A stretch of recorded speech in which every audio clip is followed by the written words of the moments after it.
Mr. O'Hara. Yes, sir. Good morning, Chair. Good morning, Council. Dennis Rogero, Chief Financial Officer. Of course, this is Council's workshop, and we can proceed as you'd like. Council had asked for a number of information clarifications and information expansions that we're prepared to answer today as part of a presentation that we have. That's a perfect plan. Thank you. Oh, okay. But, well, and I was going to say that involves a presentation on my part and incorporating those portfolios that you just referenced, if that's your pleasure. I love that. Thank you. Proceed. Thank you. Thank you. If I could have the presentation up, please.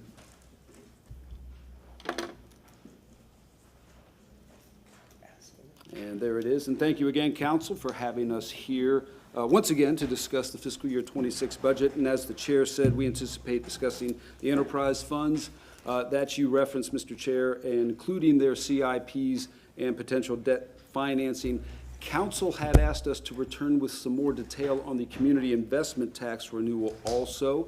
We're prepared to discuss that. And then Council had also asked us to come back with an overall city debt financing discussion, and we're prepared for that also.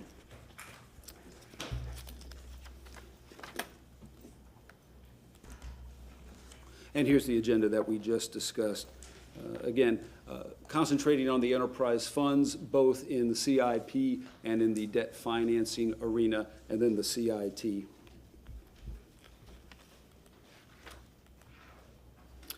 A quick refresh, we've seen this many times, and I'm sure we'll see it again. Enterprise funds, again, for those at home or those watching who may not know, are those agencies that we mandate operate similar to a business. Everything they charge must be spent on their services. You can't charge water rates for the police, things like that. And you see them here. You've got the water department, just about half, wastewater, just about a third, solid waste, parking, and then a little tiny bit up there at the very top for the golf courses. And here is the capital improvement program for the next 5 years confined to the enterprise funds. You see almost $300 million in the anticipated fiscal year 26 CIP, and then over the course of 5 years, about $1.3 billion. So a substantial investment we anticipate being made next year and over the next 5 years. First up, the parking department. And I can go over it. Of course, we have plenty of authorities and subject matter experts here to answer any additional questions. You see revenues continuing to increase. That's as anticipated, and very good news. But also, you see expenditures continue to increase. They continue this year and are anticipated to continue next year, spending down their fund balance. That's part of the plan. Increasing the revenues, building up this fund balance to spend on their capital projects. And you see that $10.3 million in the current year and not quite $11 million next year. And I can continue with the presentation, and Council can come back and ask questions, or we can ask questions as we go. Entirely your pleasure. Well, let's play it. You have questions, Councilman Carlson? Could I just ask two quick clarifying questions? The change in the fund balance for the enterprise fund, does that affect the 23% that? For it does not, sir. Okay, and then in debt service, do you all do other cities or counties ever split out interest versus principal? Certainly. It seems like it would be helpful to understand the cost of the money, so we would understand paying back the principal is easy, but as interest gets larger, then we can look at that. Thank you. Yes, sir, and that was one of Council's requests at the last workshop, and you'll find that we have that further on in this presentation. Thank you. One more. Another Yes, question, sir. Councilman Miranda. Yes, sir. Thank you, Mr. Chairman. Is there still in existence something happened way back, not in this administration, not even when I was in office, that a certain time at a certain day for after 6 p.m., I think, that the parking south of Kennedy went to them? Is that still in effect? I believe that's, actually, you know what? I'm not the parking expert. Can somebody here answer? There you are. Hey, sir. Good morning. Good morning, Councilor. Good morning, Chair. Fed Mobility Department, Fed Revolt. The question was, is that the arena agreement? I don't want to name anybody. I'm just saying that that's why I spoke in general terms. Anything south of Kennedy, there was an agreement, some other administration, not this one, I'm not saying it because I wasn't in office. I'm just saying I want to bring it up, see if that thing's expired yet. It's still in existence. It's on its last year right now. It will expire next year, 20. It'll expire next year. Yeah, All right. September. And how much is that in revenue? Do you know? That way we can talk about what's coming down the pipeline for this parking division. It's being renegotiated, How correct? much? Not to my knowledge. There is a 1.5 million guaranteed, but there's also where they get a certain percentage of the revenue in the primary garage. I don't have that number in front of me right now. Oh, yeah, when you have time, and I'm not saying today or tomorrow, but just can you bring us up to date? Perfect. I appreciate it very much. Thank you. Mr. Rajero, is there a reason why there was no capital improvement in the enterprise fund for golf courses? Again, we typically confine the discussion to what the Just- city controls Okay, that- directly. Perfect, that's what, yes, thank you. Councilwoman Hurtak. No. Okay, never mind. Okay, proceed, thank you. Thank you. If I can have the presentation back up. We're good. Thank you. And here are the major parking capital projects for the next fiscal year. You see a great deal of modernization and the fixed license plate reader initiative. Solid waste.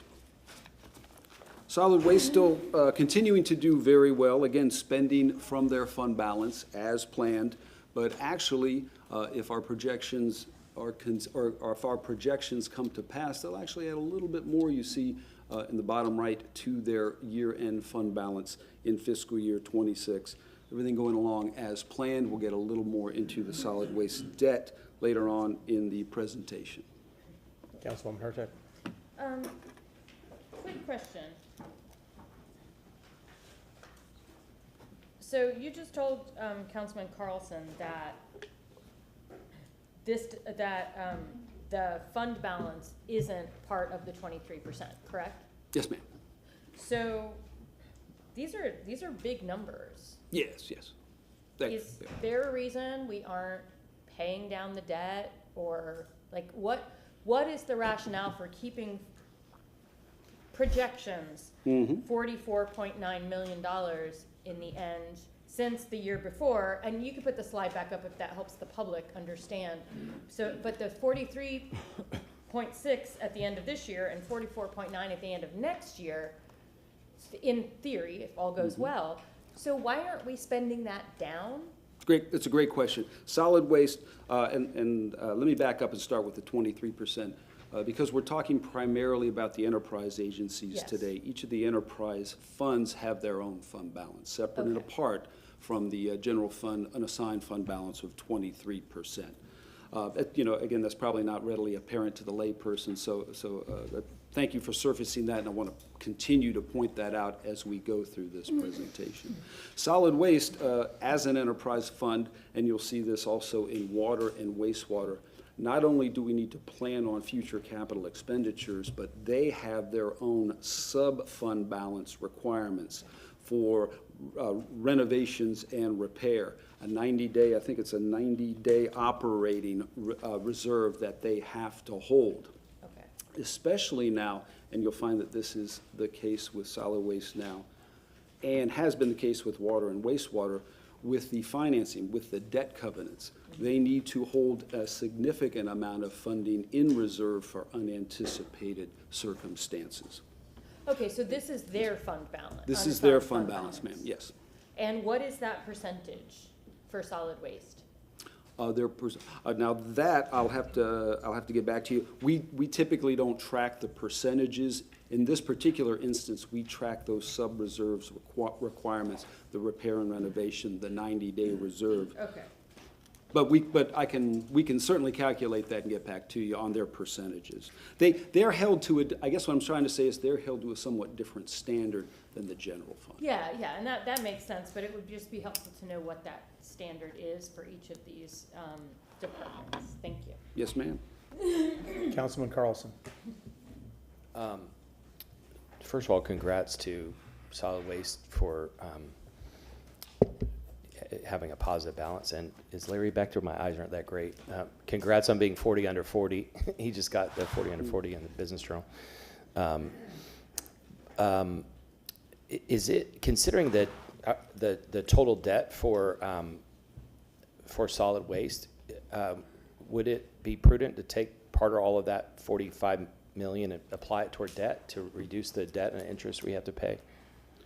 We're unable to do that because of those sub-reserves. For instance, they've got a 90-day operating reserve that at a minimum has to be 21 million, and that's part of that fund balance. And then they have a number of different fund sub-reserves: repair and renovation, McKay Bay repair and renovation, not to be confused with non-McKay Bay repair and renovation. So they've got a number of requirements that make up that $44-ish million.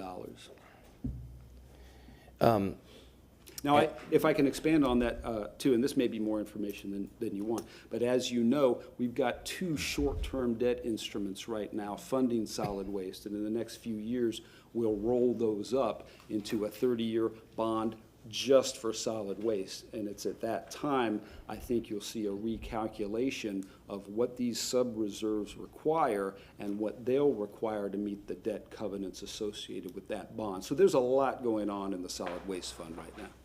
How much is the total debt right now, including the short-term and long-term, just for solid waste? Got that coming later on in the presentation. Okay, yeah, I was trying to flip ahead, and I couldn't find it, but, okay, last question. As to the enterprise funds, it seems to me, and I don't know if maybe this is a chief of staff question, but it seems to me that it seems that the enterprise funds are governed by the bond covenants. I don't, maybe Justin knows the answer too, but is there a legal description somewhere at the state level? I couldn't find any the other day. How do you define an enterprise fund? And in the past, parking, this is probably the wrong term, to me seemed like a virtual enterprise fund. So as there's revenue coming off, I don't know if it's because of the law or because of the bond covenants, but I think we've been able to take some money from parking, use it as something else, whereas solid waste and wastewater are fully determined. I wonder, my question is really, maybe Justin's standing up, but is it governed, are these, what we call an enterprise fund, is it governed by law or is it governed by the bond covenants or something else? And I'll give the layperson's response, and then I'm sure Mr. Vasky will come in with a much better one.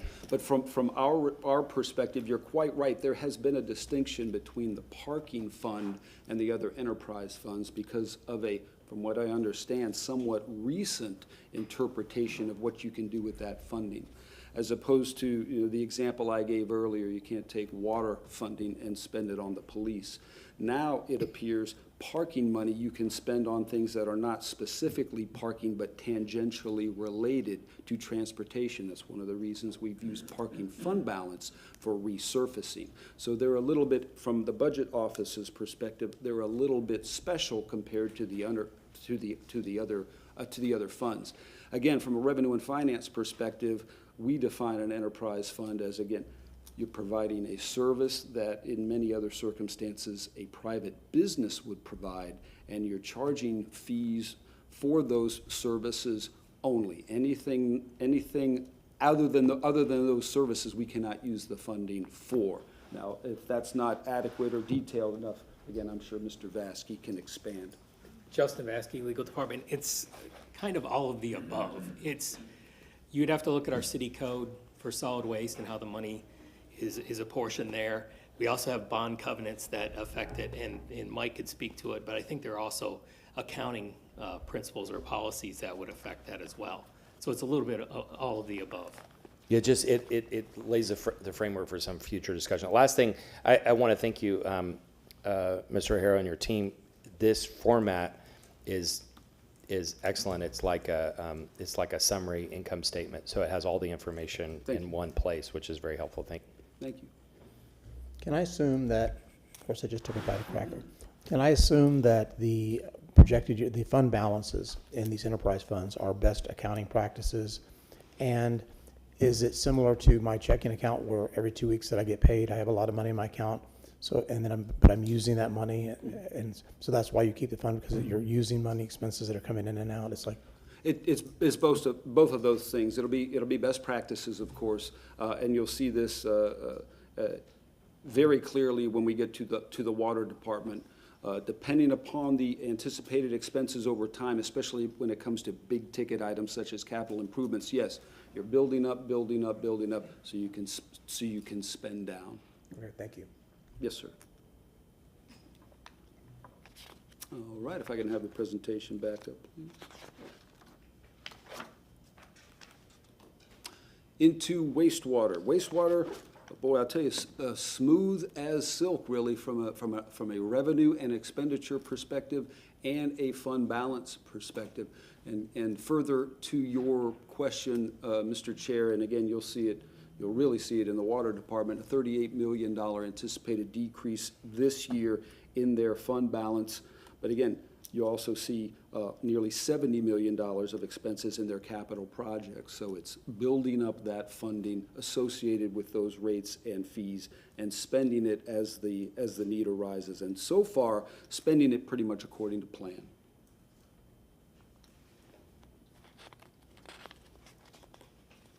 And their major projects for the next fiscal year.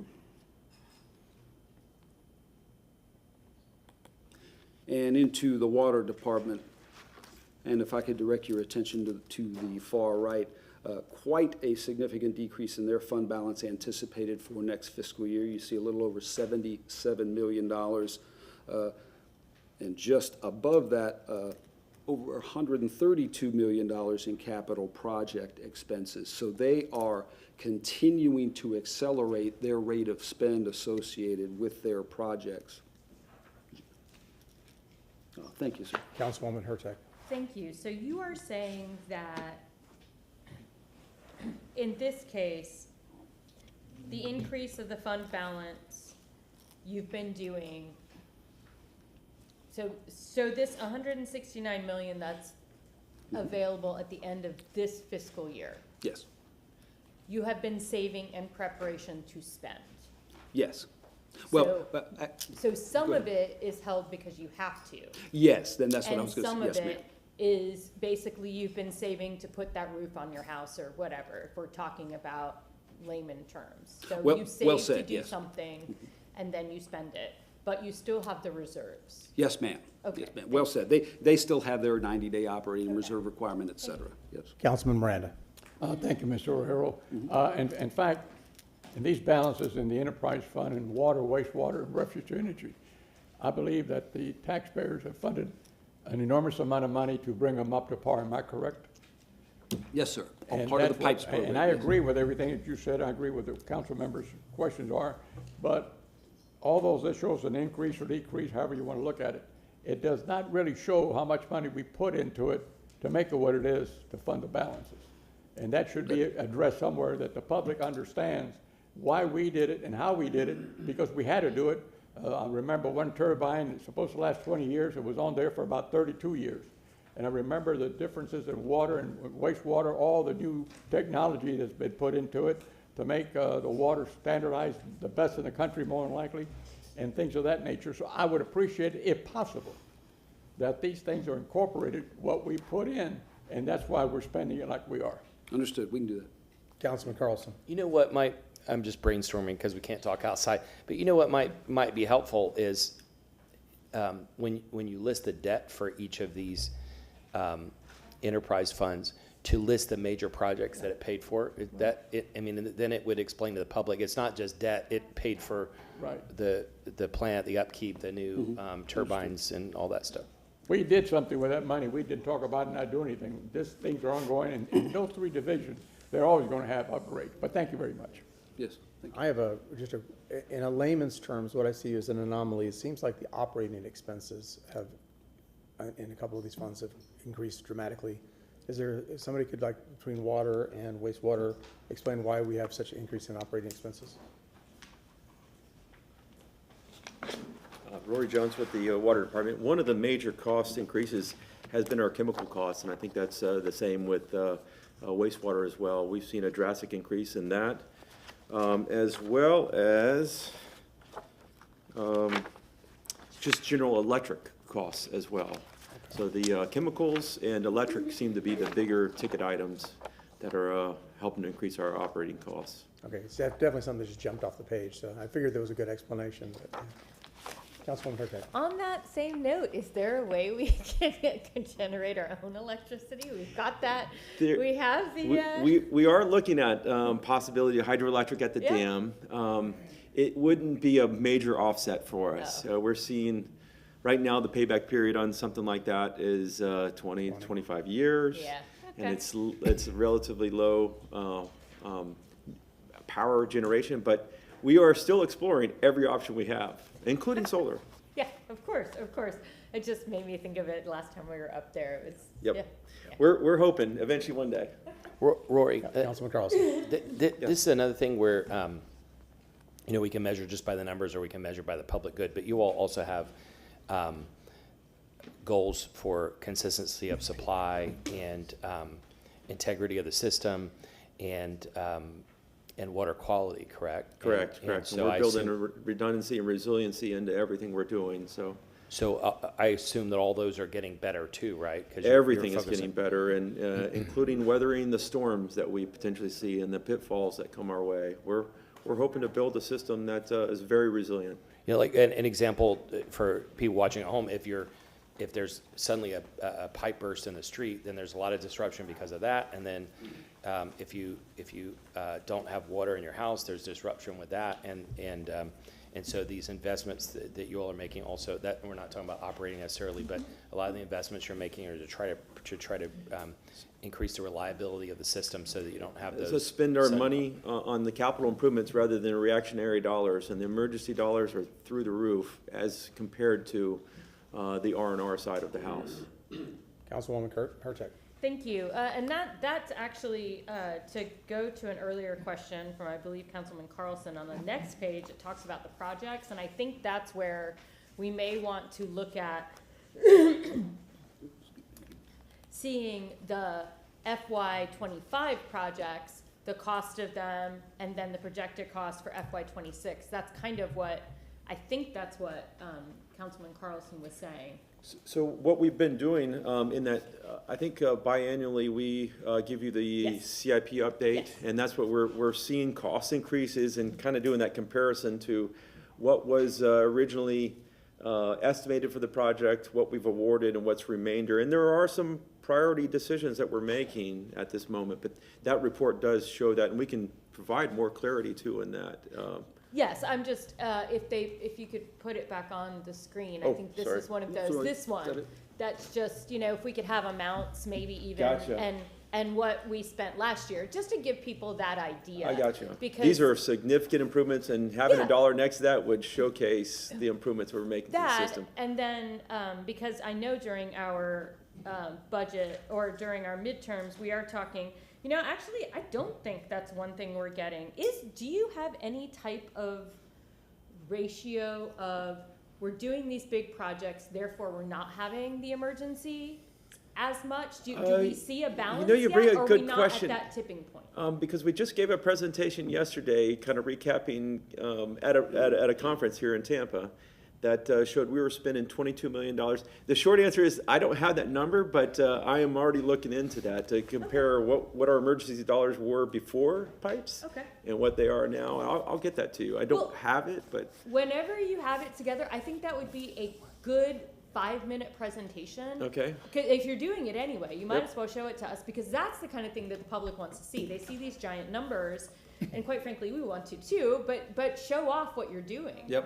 And Exactly. I think, And it's paying off, right? It shows Exactly. that it's paying off. so, but I think being able to see it pay off and see what the offsets are, because also you're gonna have to include, you're talking about the increase in chemicals and electricity, but what about the increase for everything that we're not having to do for the emergencies?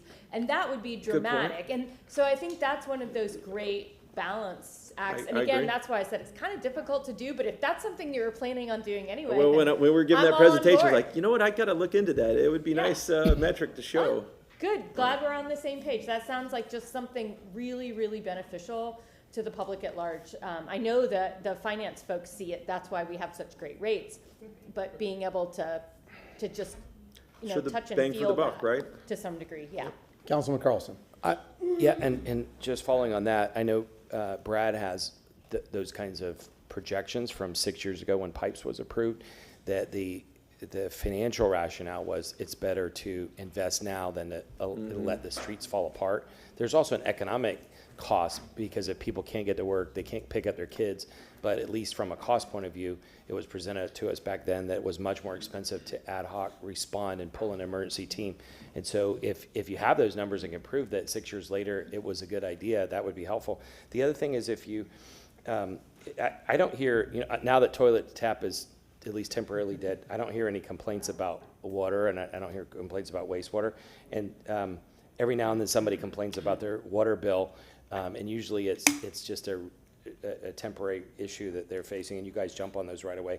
But as we're, with the presumption that most people are supportive of what we're investing in water and wastewater, if you all somehow, in presenting to the public, or to the public through us, describe the benefits of some of these things, like ozone, I think it helps to take out some of the organics, which should improve the flavor. And then the sixth project, I don't know if it's fully online, but it was meant to take out PFAS and some of the other impurities. So if you all can talk about, it's not just the financials, but here's the benefit to the community of what we've done. The water tastes better, the quality's better. Exactly We're it. taking plastics out. Any of that would be very helpful to explain, because I think people already support what we're doing in these two areas. We just need to, it would just be helpful to further explain as we go forward. Okay. Thank you. Yeah, I think our online presence for that is pretty well done. There's a lot of information online if people want to click and go to the water department. We And also certainly our don't social mind social media providing more accounts. clarity as well, and we'd welcome that opportunity to showcase what these do for us.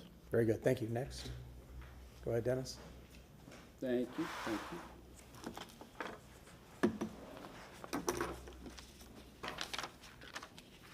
Did you have anything about solid waste that you wanted to add, or was that, I'm sorry, wastewater, I'm sorry. I said, No, nothing additional with solid waste or Okay. Yeah, Eric, did you have anything? I just wanted, I didn't want to just rudely, stop you from comment. If you wanted the space time, yeah. Very good, thank you. Can I just went real fast? The project in front of Monte Carlo, which is taking a lot of time, it is going to significantly help prevent wastewater flooding in South Tampa, especially in my broader neighborhood. And thank you for being on that and proactive about it. When we went to meet with the communities that got flooded, and Eric was able to say, oh, we already got this approved by City Council a few months ago because we anticipated it, that made all of us look really smart, but especially your department. Thank you. Eric Weiss, Wastewater Department. We're getting near the end of that project on Bay Shore. Later this fall, it should be done, October, November, and you'll see all the fencing go away and all the landscaping go in. Thank you very much. Thank you. Mr. O'Hara. Thank you, Mr. Chair. If I could have the presentation back up. Okay, pause there for a second, I'm sorry. Councilman Miranda. Oh, thank you very much, Mr. Chairman. And in general terms, you see three options that we're talking about, the three reference to energy, water, and wastewater. I really believe that we should have something that the public, the homeowners association, and all the civic clubs who want to go see what's going on, they would be enlightened, and it would be something that unrealistically, because they've never seen it, to see how the water's produced, take 15 or 20 at a time, to see how the waste energy is produced, to see how the wastewater works and what comes in and how it comes in and what color is and how it comes out and how much bacteria or whatever is in it or less of it, and to see the water how it's produced. We've seen it, but the public hasn't seen it. And these are not glamorous positions, but they're the ones that really make the city run and operate. Without water, wastewater, and things of that nature, we wouldn't have a city that we have today. I mean, just to look at it, the $2.9 billion in infrastructure change just on pipes alone is something I don't believe any city's ever even gone after and tried to do. Maybe they are, but I'm not aware of it. And I'd like to see, not right now because we're doing this thing, but somewhere in the future to get with the administration and work something out so that by naming of all the individuals that have meetings on Wednesdays or Thursdays, they get together, Sertoma or whatever club it is, or any homeowners association that want to go, and we get an individual up to 15 or 20, whatever. There's a bus that can take them around that I've noticed that I think one of the department has. And it would be an eye breaker for the citizens of this city to see what it takes to run a city, and that's what really it's all about. Thank you, Mr. Chairman. Thank you, Councilman. Next. Thank you, sir. If I could have the presentation back up. The CIT renewal for the next 5 years, or the next 4 years, if you count when it starts. You know, you'd asked us to break away some time to devote discussion about this, and specifically the potential for this revenue source to mitigate general fund debt service in the future. We'll get into detail on the following slides regarding this, not only at the, very briefly at the county level to give council, to refresh council and give public the big picture view, and then we'll dive into the detail. And you see here the renewal summary. This is right from the Hillsborough County Commission's website. Total CIT over the next 15 years is projected to be, and you see that in the dead center, about $3.76 billion. Obviously a very significant amount of funding. And to the right, second bullet down, you see the city of Tampa's anticipated portion, $782.8 million. Again, very, very significant, or you see there a little less than 22% of the total. One thing to keep in mind, again, this is a decade and a half worth of anticipated collections, so this funding will not become available overnight, of course. In fact, through fiscal year 30, that's the 5-year CIP contained within the recommended budget. The city anticipates receiving about $175 million. So still a very significant number, but not all of this funding all at once. Just want to reiterate that. And council has seen this before, and this has also been added to the county's website. These are the very broad categories that we identified for the city of that $780-odd million. And they were deliberately kept broad so we can be flexible as to how we spend that funding, not only when it begins in December 2026, but also as we go through the next 15 years. And you see significant amounts, $191 million just for transportation and public works. Public safety, you see, is divided into two separate components, one for vehicles and equipment, the other for facilities, at almost $340 million, and public facilities at over $250 million. And in the lower right, you'll see that total again, $783 million. So a great deal of funding, but also a great deal of flexibility, and that's by design. And we can get into the next 5 years in more detail right now.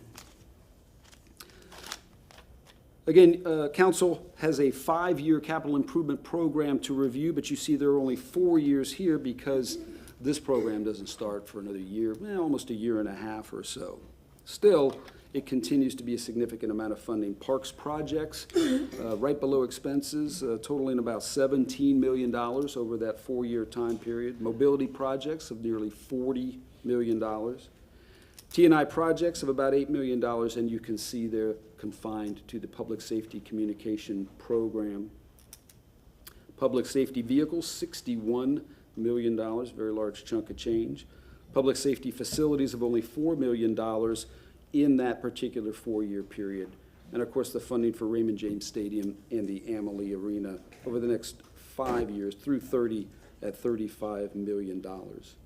What I'd like to point out, and what council was specifically concentrating on the last time this came up for discussion, was that last row, the ending balance.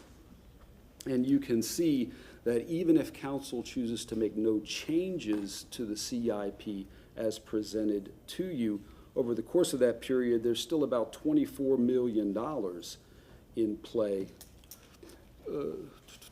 No, there's about $11 million, excuse me, for to mitigate that potential general fund debt service we've talked about. Now, it doesn't mean, of course, that council is confined to this plan. It's part of your CIP that you're considering right now. But there will be a give and take if you take, if you use a portion of this funding for debt service mitigation versus a portion of this funding just for PAYGO, as described here in this slide. We have more detailed slides available. Trying to strike that balance between too detailed of a discussion, but answering council's question and giving council some insight as to the flexibility. Let's pause there for some questions. It's going to be Councilman Maniscalco, followed by Councilman Miranda, and then Councilwoman Hurtak. Thank you very much. Thank you for this this summary slide. So in regards to sidewalk repairs, council voted to increase the sidewalk in lieu of fee, raised it by about 900%. Can we use that to mitigate, would that fee help with sidewalk repairs? I know it's for new sidewalks, but could that help balance this? It Or absolutely, add to it? It absolutely could. In fact, once this revenue source starts taking effect and gets rolling, there'll be, again, I continue to say the word flexibility. There will be a great deal of flexibility as to how we spend on sidewalk repair, for example, from particular revenue sources. Okay, so that's good. We have more opportunities there for sidewalks and repairs. Then in public safety, vehicles and equipment and facilities. I know that vehicles and equipment, it'll be for the replacement of police and fire vehicles, and I know with police, it's a large number, over the several years. And then in regards to facilities, so the other day when we talked about the Howard Avenue Police Station facility at $40 million, and I discussed not bonding that total amount of money, can we look at facilities, and I know this is over the lifetime, you show $148 million over the 15-year period. Can money be taken from this chunk in order to avoid bonding that whole 40 million? Or, you said $11 million in play is a number that before, I started talking in regards to this. So being that this is CIT, it can go towards this facility, right? It can. Okay, and then that's good. So we'll look at that when that comes up in regards to avoiding paying so much in interest. If we have to bond and we do it over a much shorter period of time, of course we're going to save. The shorter the period, the more interest we save. Then finally, with parks and conservation, $88 million over the lifetime of this CIT renewal, 15 years. I've heard and I've gotten emails about the quality of our parks, specifically emails from the quality of our parks in South Tampa. I've even heard rumors of people that have moved here are now moving away or want to move out because of the quality of our parks, which I'm born and raised here and educated here, and I never left here unless to go on vacation. But it's like I wake up and I love this city, and I love where the city's going because I've seen so many changes in 41 years. To say people are going to leave because the quality of our parks, I mean, that's sad if it's true. But I'm glad to see that $88 million, give or take, can be invested in parks and conservation. We don't have to rebuild Julian B. Lane riverfront parks like we've done, or what we're doing now with Fair Oaks, massive parks projects, but the basic maintenance and upgrading equipment. So there's a question about ADA and, playground accessibility and that, there's stuff on social media. People have come here to talk about it. Another council member had mentioned it. Some parks are just completely outdated. The benches are falling apart. The playground equipment is old. In my lifetime, I remember at Al Lopez, because I was one of the kids 30 years ago, they had a big wooden playground thing. It was on TV, and it was all these kids running towards this brand new playground when they did the ribbon cutting. That's been torn down and replaced, and that's just within the last 30 years. And that's Al Lopez. I consider that like the Central Park of Tampa because it's like right in the middle. Mm-hmm. But anyways, we need to invest in our parks. I mean, a lot are falling apart. We've put a lot of emphasis on the new parks, which is great. But at the same time, we've been getting emails, and I see on social media, and I hear from the public, all over the city, that we need to invest in upgrading some of our parks because of the equipment. So, in summary, I don't know who the next mayor is going to be, the next couple mayors are going to be, but I hope that they focus on not having to borrow, not having to bond, because just because we have the bonding capability, we shouldn't have to. And I get it, interest rates are low. If we have AAA credit ratings. I mean, there's a lot to be proud of, but at the same time, we have to be very prudent and conservative when it comes to spending taxpayer dollars. And this CIT renewal, although it's only 15 years and not the standard 30 years like we did back in the 90s, there's so much opportunity here to do good. I hope that and I know this is our budget, but I hope the next mayor focuses on just doing the right thing. Forget legacy projects, forget keeping your name, going long after you're gone. Just do the right thing for the community, because people come here every week. We're all stopped at the grocery store, at the gas station, wherever, and we have a lot of needs. And the CIT renewal offers us so many opportunities in investing in those needs. So I'll stop talking now, but again, $783 million is a lot of money to do a lot of good and invest in things that have been, long overdue and forgotten. Thank you. Councilman Miranda. Thank you, Mr. Chairman. Following the public facilities, public safety facilities, 1.3, 1.3, and 1.5, which equals to $4.1 million. Then I go down to the next one, public facilities, TSA. I guess that's the Tampa Sports Authority. 7.297, 9.19, 9.29, or a total of 9.568 million. What's the difference between a public facility and a facility with TSA? I think that's probably a legal answer. All I know is under the community investment tax renewal umbrella, they have been defined as public And we're both facilities. smiling and we both know why. Yes. But it's just a cost association. And I don't like to be negative, and I'm not trying to be negative, but when I see the CIT tax, the abomination of it was great. It was wonderful to do the things. But then when they split it up, the county based it on population. So in my estimation, we're losing $20 million a year just on the half-penny sales tax. Am I close to that? Again, it depends on what. So then you formula multiply you that use. by 15 years, or 300 million. And if it was standard, the first 30 years, it would have been 10 million times 30 years. So it's the money that we lost, either by negotiation or something, and I'm not blaming anyone. I don't know what the facts are, but I will find out when this started and how it was cut up. And just the other day, you had the chief of police here discussing things, and he didn't mention none of this stuff, but public safety does include our public safety, fire and police. And I want to make sure that they're protected to the utmost, that they have the opportunity to work at those public facilities, just like any other entity has. But I'm tired of looking at these things and knowingly inside of me that there's very little I can do at all. And I'm not blaming this administration or any administration. This had to happen way start in the beginning when the contracts were written and very few people saw them. But I want to thank you, but I just want the public to understand that we're not getting our fair cut out of our CIT tax, even though I voted against it. Maybe I knew what was coming. Thank you very much. Councilwoman Hurtak. Thank you. So I noticed that the line for debt service is empty because so far, there's no debt that we're taking on by this. But just historically, can you talk about the amount of debt that was taken on by the last CIT?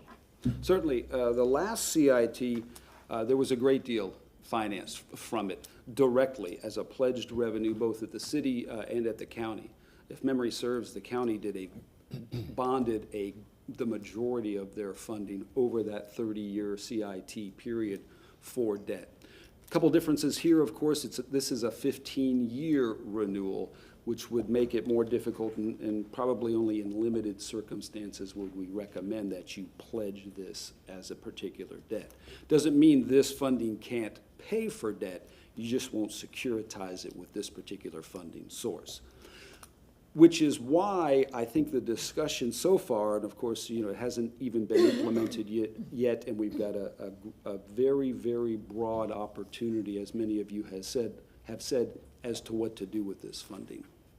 So while I don't foresee us directly bonding this, it certainly could go to pay off debt, Okay. probably securitized by the non-ad valorem, et cetera, et cetera. But in the past, I'll get back to your point, in the past, there was a very heavy debt component to this revenue source, yes. And from my recollection, it really precluded us from using it toward the end, because so much went to debt service.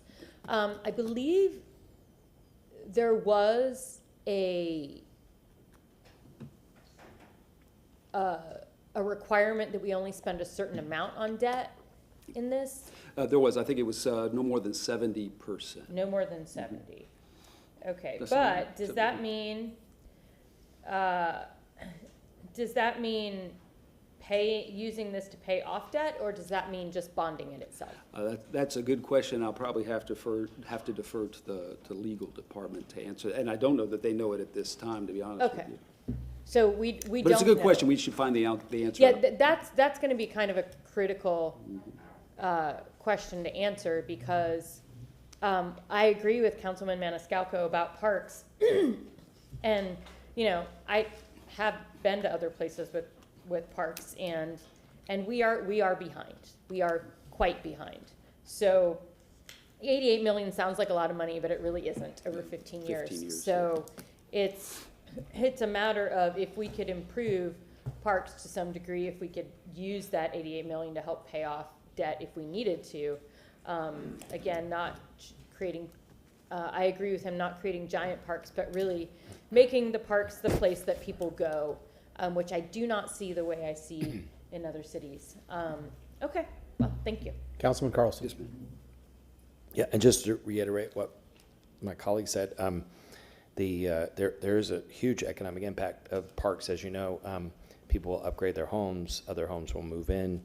I've heard many cases anecdotally about people that packed up and moved, or people were threatening to pack up and move. And the cost of that is enormous in our community. People think that there's a hidden tax that you then have to pay your own money for all kinds of things, including upgrading parks, because the taxes might be low, but then the government's not doing it. In this case, I think there's just been choices made to spend money on things that were nice to have. An example was a $43 million park. If your budget is $5 million a year and you spend $43 million on a park, the public was shocked by that. The people in that neighborhood were happy, but the people in surrounding neighborhoods were not happy. And it's not just 43 million, just with the interest is going to be like 30 million or something. So it's probably $75, $80 million park, not including the additional O&M. But what happened in South Tampa is people were patient. They said, okay, we don't agree with that. We don't like that. So it's not that East Tampa or somewhere else didn't deserve a park. It's the amount of money that was spent on one park. $5 or $10 million would have been way more than any place in South Tampa has gotten in decades. And and the amount of money spent on it. Same thing in the last administration for a $12 million boathouse, which is a huge boondoggle. So as South Tampa has been patient, and the expectation was that, well, eventually we'll get our share. We'll come around and we'll invest our parks. Last year in the summary, we had at least 2 parks mentioned in the summary, and nothing happened on either one of them. And one of those parks is adjacent to MacDill. So we have officers and their families and working people from MacDill Air Force Base who go to parks that are falling apart. I mean, it's embarrassing that happens. And so I think going forward, we need to not spend on pet projects. We need to spend on the basic maintenance. Somebody said to me this morning, for $100,000, $150,000 per park, we could clean them up a lot and it would look like the city did something. But when there's trash all over the place, the swings are falling apart, everything's falling apart, then people think the city just doesn't care about them. It would be helpful, maybe you could put this on the budget website later, but it would be helpful to have a list of the specific projects.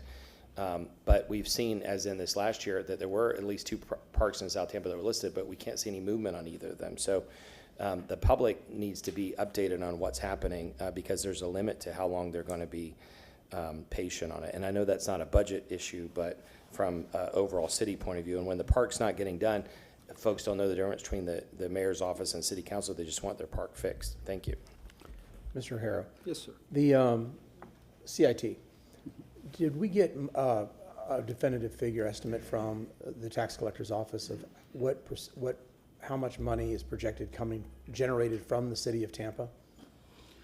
That's a tricky question because it depends on what source you go to, and this may be where you're going, but, you know, when we were having the initial discussions as to how this funding was going to be split, in contrast perhaps to the original CIT, we looked at a number of different scenarios as to what was the city's fair portion based on, and that was one of the criteria, how much do we bring in? The difficulty is there's a set formula in state statutes associated with population, et cetera, et cetera. So the definitive answer of what we bring is difficult to find because the geographic areas are not identical, I guess is the broad and simplest way to put it. The municipal boundary of the city of Tampa does not directly duplicate the way they track the collections of sales tax at the local level. Gotcha. Chief Bennett? Warren John Bennett, Chief of Staff. I just wanted council and the public to know on the record that the CFO, myself, and the mayor went and met with the county administration. We understood the shot clock to get it across the goal. We did do 2 levels of analyses to basically counter what we're discussing right now. Got different percentages, but knowing where we were on the electorate cycle and the challenge to make sure we got it back, it was a difficult negotiation. But what we asked the county to do was to look at the assets the county controlled in the city and use that delta that we discovered to try and pave roads and do things like that, and asked for a review and an MOU to that level. So that's something that should be discussed in the paving space with infrastructure and mobility. So clarification, did they sign an MOU? The analysis was being done on what that would look like based on what their projections were against what our gaps were. I guess because that's part of my frustration is that you look at that CIT and their 74.4% goes to the county, only 21.9 to the city. Right. And we know there's so many county assets within the city boundaries that are just like so many other things have not been invested in and have not been upkept. Right. So yes, it's definitely a frustration. If you're hearing me, county, fix your stuff in the city. Okay. We will, and also a placeholder for council is note that when this CIT expires, that there was a deal for 2/3 and 1/3 for the TSA properties, which is different than the 21 point something percent as well. So I'd like to put that Fascinating. Yeah. So the other side is just a statement is because everybody's right about parks, but it's just generally it's not just the city of Tampa, it's not Florida, it's the whole country. The lack of infrastructure investment in our country has been pitiful over the last few decades, and we're suffering the same thing. So it's not just our parks. We see it with our bridges and our roads and all these things. And we're thankfully, I think this council and this administration, we've done a fairly good job of trying to catch up. We're doing a lot of investment, as we saw in the wastewater and the fresh water and the infrastructures that we're doing over the last couple of years. Stormwater in the city I think most cities would be envious of us because we're playing that catch up. And those are things that, had we not done, we could have kicked those balls down the street and been playing with a lot more money. But we did the responsible thing and we're investing in the city of Tampa. We just have a lot more to do. There's a lot more. There's a lot more to do. We have to maintain what we currently have. And I think that's everybody's frustration as we see these things that are suffering from maintenance, our parks that you talk about that are suffering, and some of the other infrastructure things that sometimes you look at it, you think it's an insurmountable task, but hey, one bite at a time, right? There you go. Okay, thank you, Dennis. Thanks, sir. All right, and the next slide into our debt financing program. And again, at council's request, we've expanded the debt information, and as the agenda stated, we're going to concentrate on the enterprise funds and their debt, and then we'll expand it into the citywide debt financing, again, at council's request. Much of this information will probably be somewhat familiar to you. It's a refresh, I guess, from the extensive, bonding capacity and financing overview we gave council and the public about six months ago.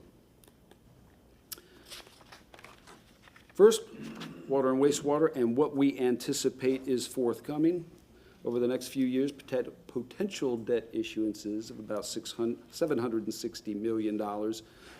As we do with all of these projects, the timing of the debt issuance will be based on the project schedules and when we need the money, technically the spend down requirements.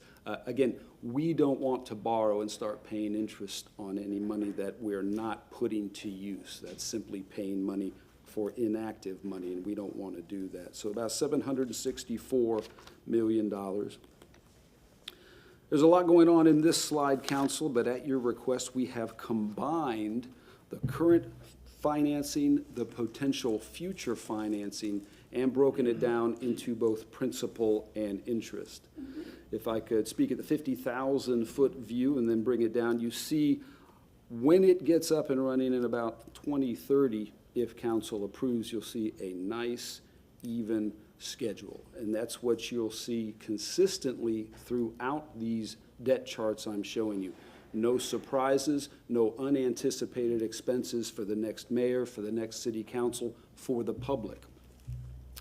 The light green is the current principal and interest, and the dark green is what we anticipate we'll do in the future for potential principal and interest. So what does this show you? This shows you graphically the existing $940 million in principal and a potential $760 million in principal that's still needed. And you see in the upper right corner, we've totaled that for you.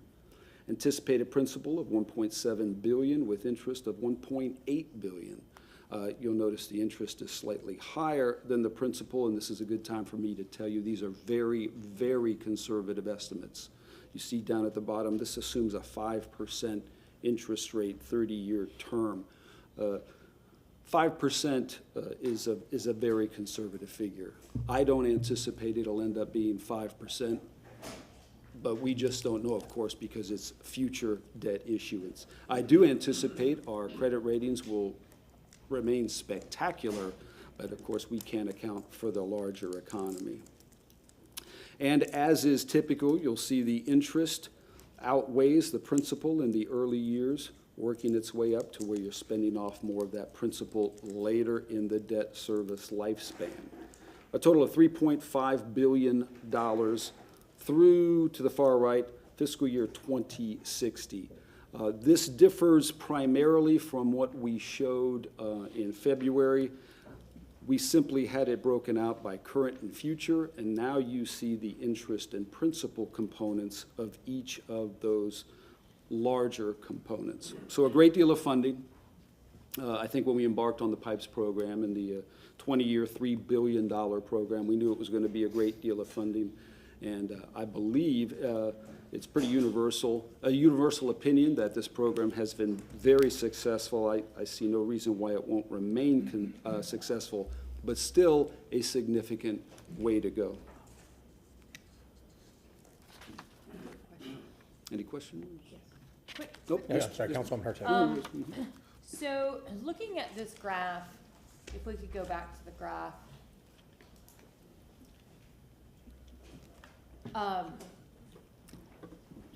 This is not saying we're taking all this debt out in 27.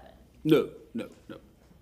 Can you explain it that a isn't. little bit? Just because this is scary looking in terms of, oh my gosh, if we take out this debt right now to fix water and wastewater, then in 2060, we're just gonna turn around and do it all again, which is probably not You're right.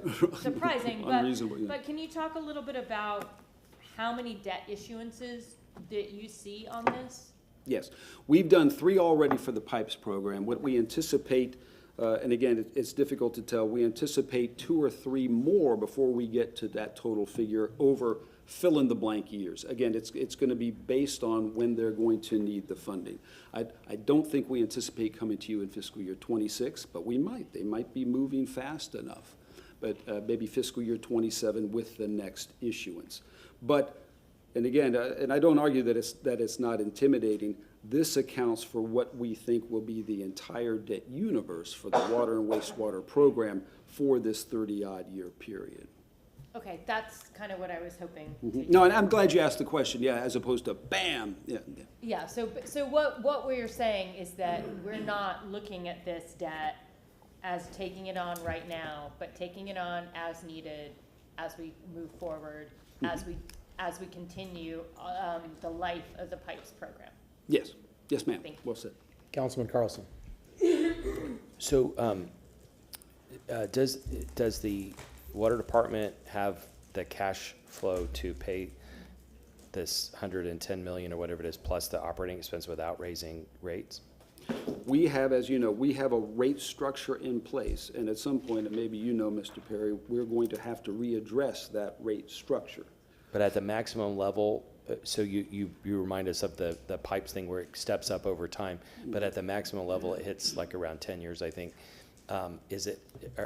Are we able to cover this, whatever it is, 110 million plus operating expense, or we would have to increase rates at that point? And if I could direct your attention to the graph, you see about halfway up, you see that light section, right? That's the existing debt, of course, principal and interest, and we're good to go on that. As we go into the future, so far, we've got the rate structure you mentioned and the annual increases associated with the different components. But at some point, we're going to have to reassess what those are. Do you want to add any detail to that, Mike?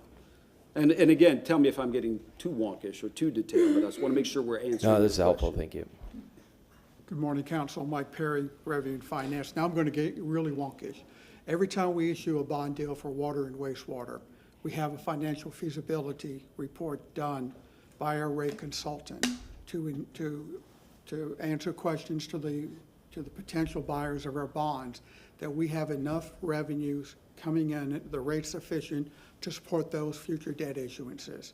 So right now, we do have sufficient rates in place under the current operating expenses. Now, if operating expenses increases, then we may have to go back and take a look at it. But based on the last financial feasibility report and the sustainment of our AAA rating by the 3 rating agencies, the rates as they currently are support the next bond issues.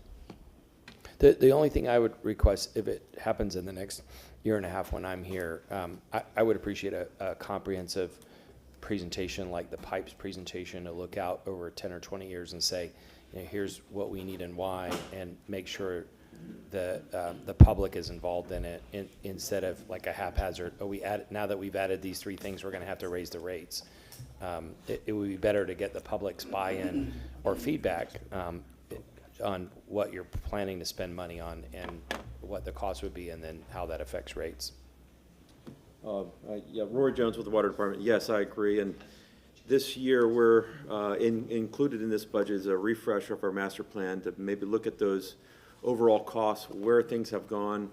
In our last PIPES update, we're doing everything we can to keep costs down, but we're having to defer projects. The PIPES fund was really a mechanism to dig us out of a hole, help us with the situation we were in.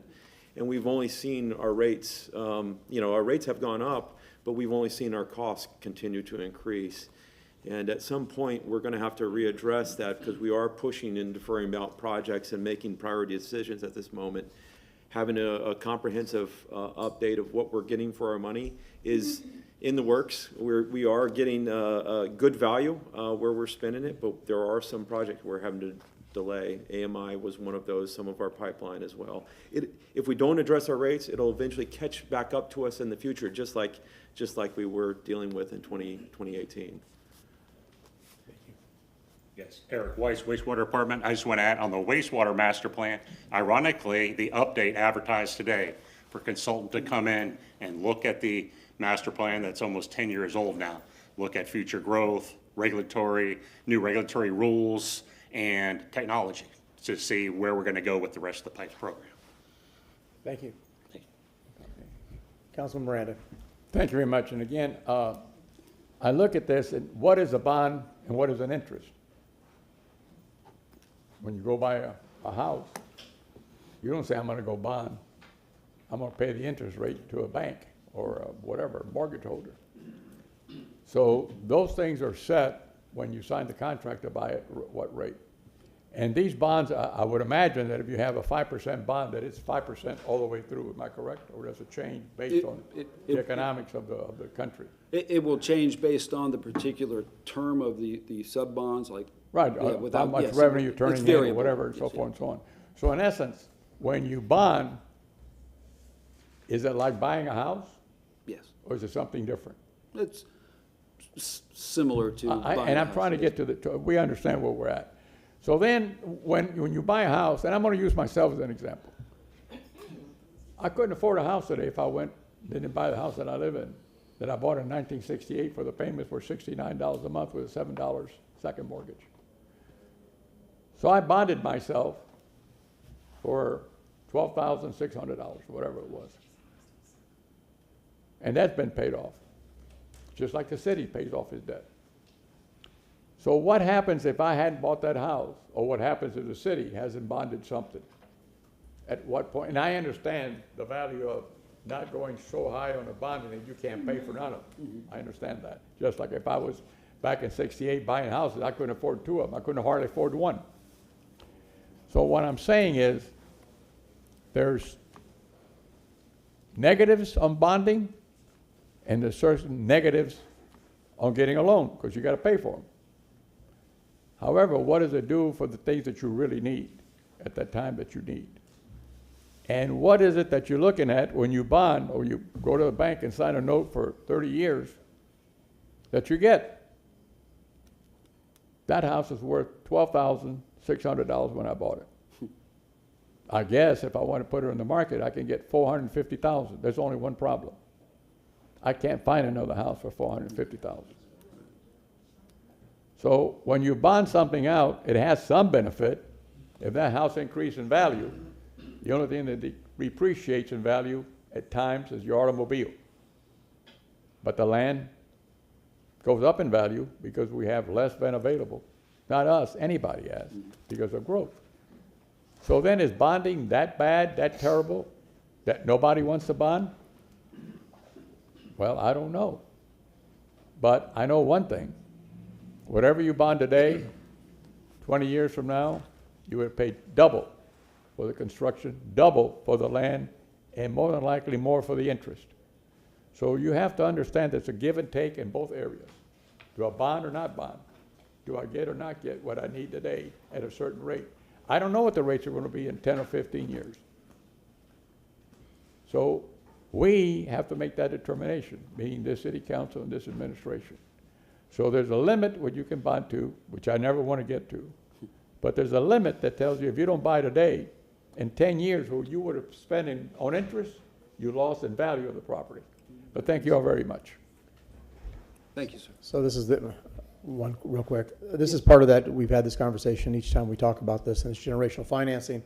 And it's a political choice of whether we need the infrastructure, don't need the infrastructure, and if we need the infrastructure, who's going to be using it and for how long.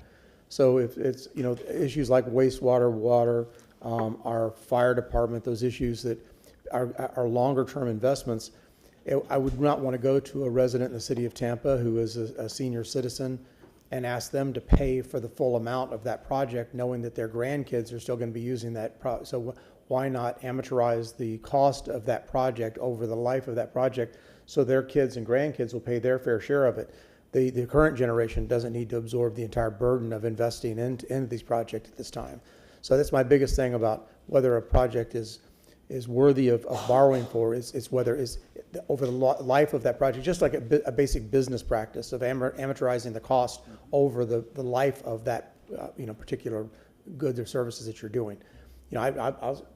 Everybody here in this room has probably heard me stood against bonding of things that are not generational, something that's it's usable or disposable, something it's an imminent need or a need that we're doing right now, and then it's not going to be around in 5 or 6 years. I don't want to be paying for something that's not going to be around in 5 or 6 years, for 30 years.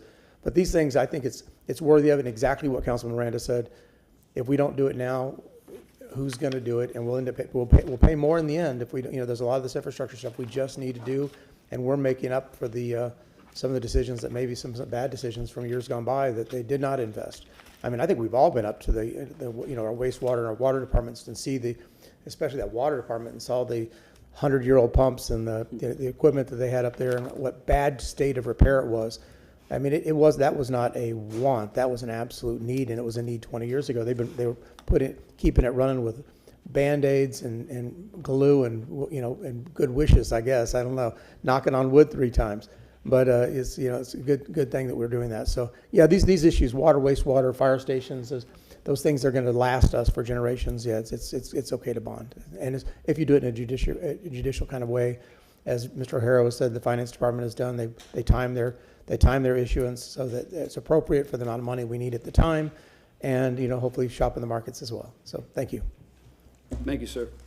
And if I could just postscript, and I'm glad Councilman Carlson asked that question, and thank you again, Mike. I'm glad he brought up that feasibility study. As talented as my team is, nobody's taken our word for the fact that we can pay these bonds over time from the revenues we're receiving. We have any number of outside experts and consultants affirming that we can, which makes sense. If you're an investor or investors, you're getting ready to invest in the city of Tampa, and that's what a bond is. They're investing in us, investing $100 million, $200 million, $300 million. You want an assurance that we are going to be able to pay them back over that particular period of time.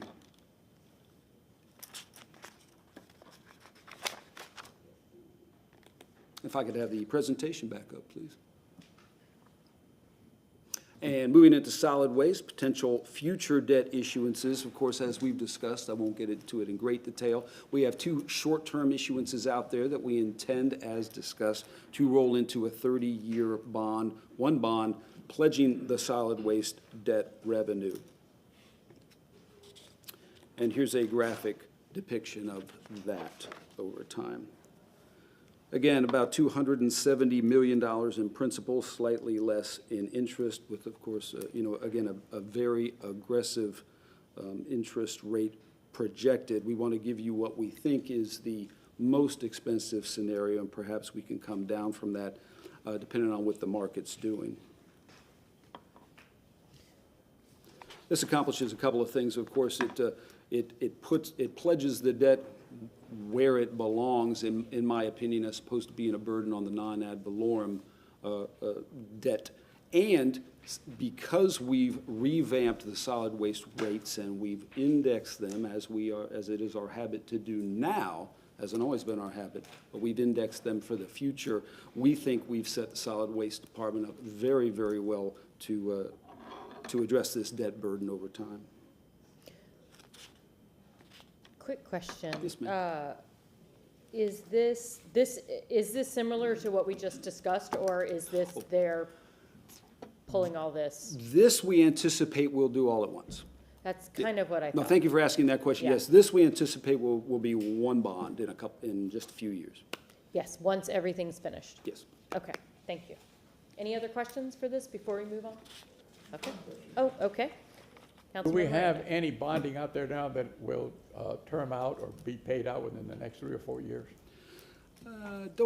I'm just asking that. We've got, for instance, we've got some subcomponents of our non-ad valorem that will be termed out. But I'm glad you surfaced that, as you see this, time doesn't stop, right? So No, I know. as we acquire new debt, of course, we'll be paying down and paying out and paying down existing debt. This is, again, what we would envision to be the most expensive Yeah, scenario. and I imagine you understand why I'm asking. in Yes. case There's a difference. In Yeah, I think, for what- understanding example, what's going on. the debt for the aquarium Right. sunsets in just a few years. I forget if it's 27, By the way, 28. they've done an excellent job. They have over 1 million people going there every year now. Yes, just an outstanding success. That debt service, for instance, is $5-6 million annually, so that'll sunset. Anyone else? If Okay. I can have if I could have the aquarium, if I could have the presentation back up, please. And speaking of non-ad valorem financing, here is our substantially less than some of the numbers you've been seeing, but broken out, again, current and future principal and interest. And again, that large increase in 29, we anticipate that'll go away, of course, when we issue that solid waste bond. That's what it continues to be an anomaly in our charts because we haven't issued that bond yet.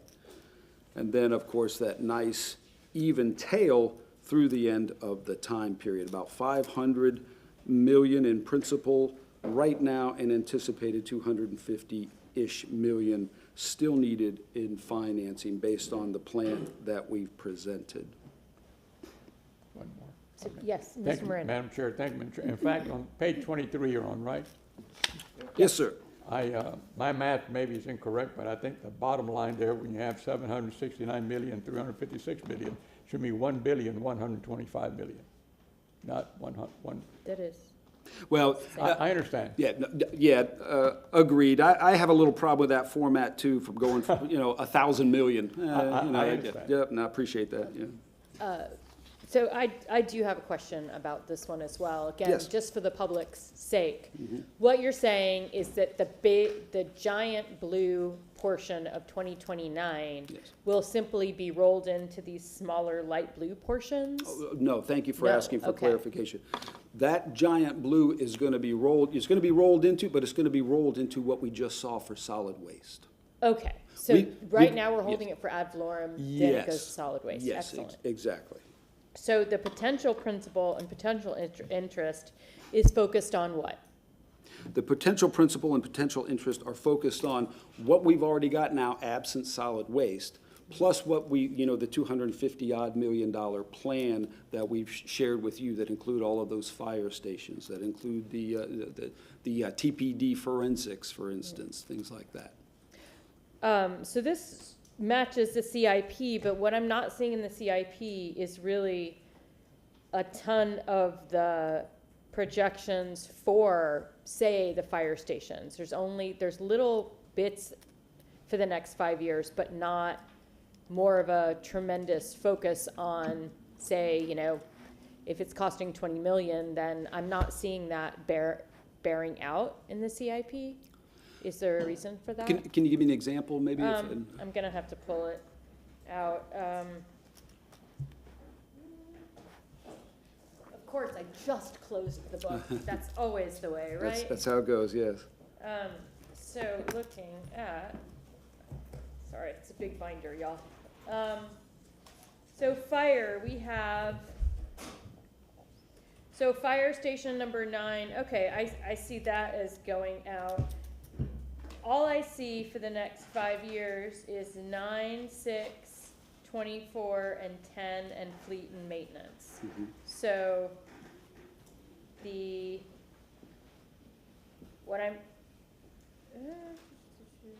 okay, yeah. Okay, so I'm seeing those. Okay. Okay, I think I answered my own question, sorry. Oh, those are the best questions.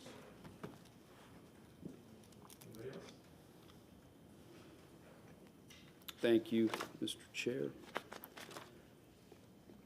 And while we're still, if I can have the presentation back up, while we're still talking about non-ad valorem financing, council had asked us to break out the various sources that pay for that non-ad valorem financing. In fact, I think this stemmed from a discrepancy that you saw, Councilwoman Hurtak, in terms of what we identified as the general fund debt service, and that what we also identified in another place, general fund. And again, I'll try not to get too wonkish, but you see here the non-ad valorem financing, and you see the very varied revenue sources that contribute to that. The dark blue is general fund, but you see there's also some solid waste in there that we've already discussed, tourism development tax, CRA, Tampa Sports Authority, local option gas tax, et cetera. And we can provide this in spreadsheet format too. It just didn't work from a presentation perspective. The takeaway is, even though it's non-ad valorem financing, it's kind of similar to what we were talking about with the CIT. We've pledged non-ad valorem, but other revenue sources can contribute to paying that debt. And depending on how you account for that, it can be just the general fund, which I'll get into in just a moment, because we broke it down even further at your request. Or it can be, I don't know, for lack of a better word, the broader term general fund. But I'll get into that in more detail. I think the takeaway from this is we have a number of revenue sources that contribute to that non-ad valorem financing. Mr. Hare, I have a question Yes. about that. So that decision How much do you think that is political versus financial and financial advice about where this money is coming from and how we pay it off? Is that, I think it varies. You know, we will be financing a particular project that just naturally lends itself to the local option gas tax, for instance, because it's a transportation-related project. We could be financing a project that lends itself only to the general fund, and that would be a fire station, for instance. So we try to tie, when funding is available, we try to tie the expense to an applicable revenue. okay, thank you. Yes.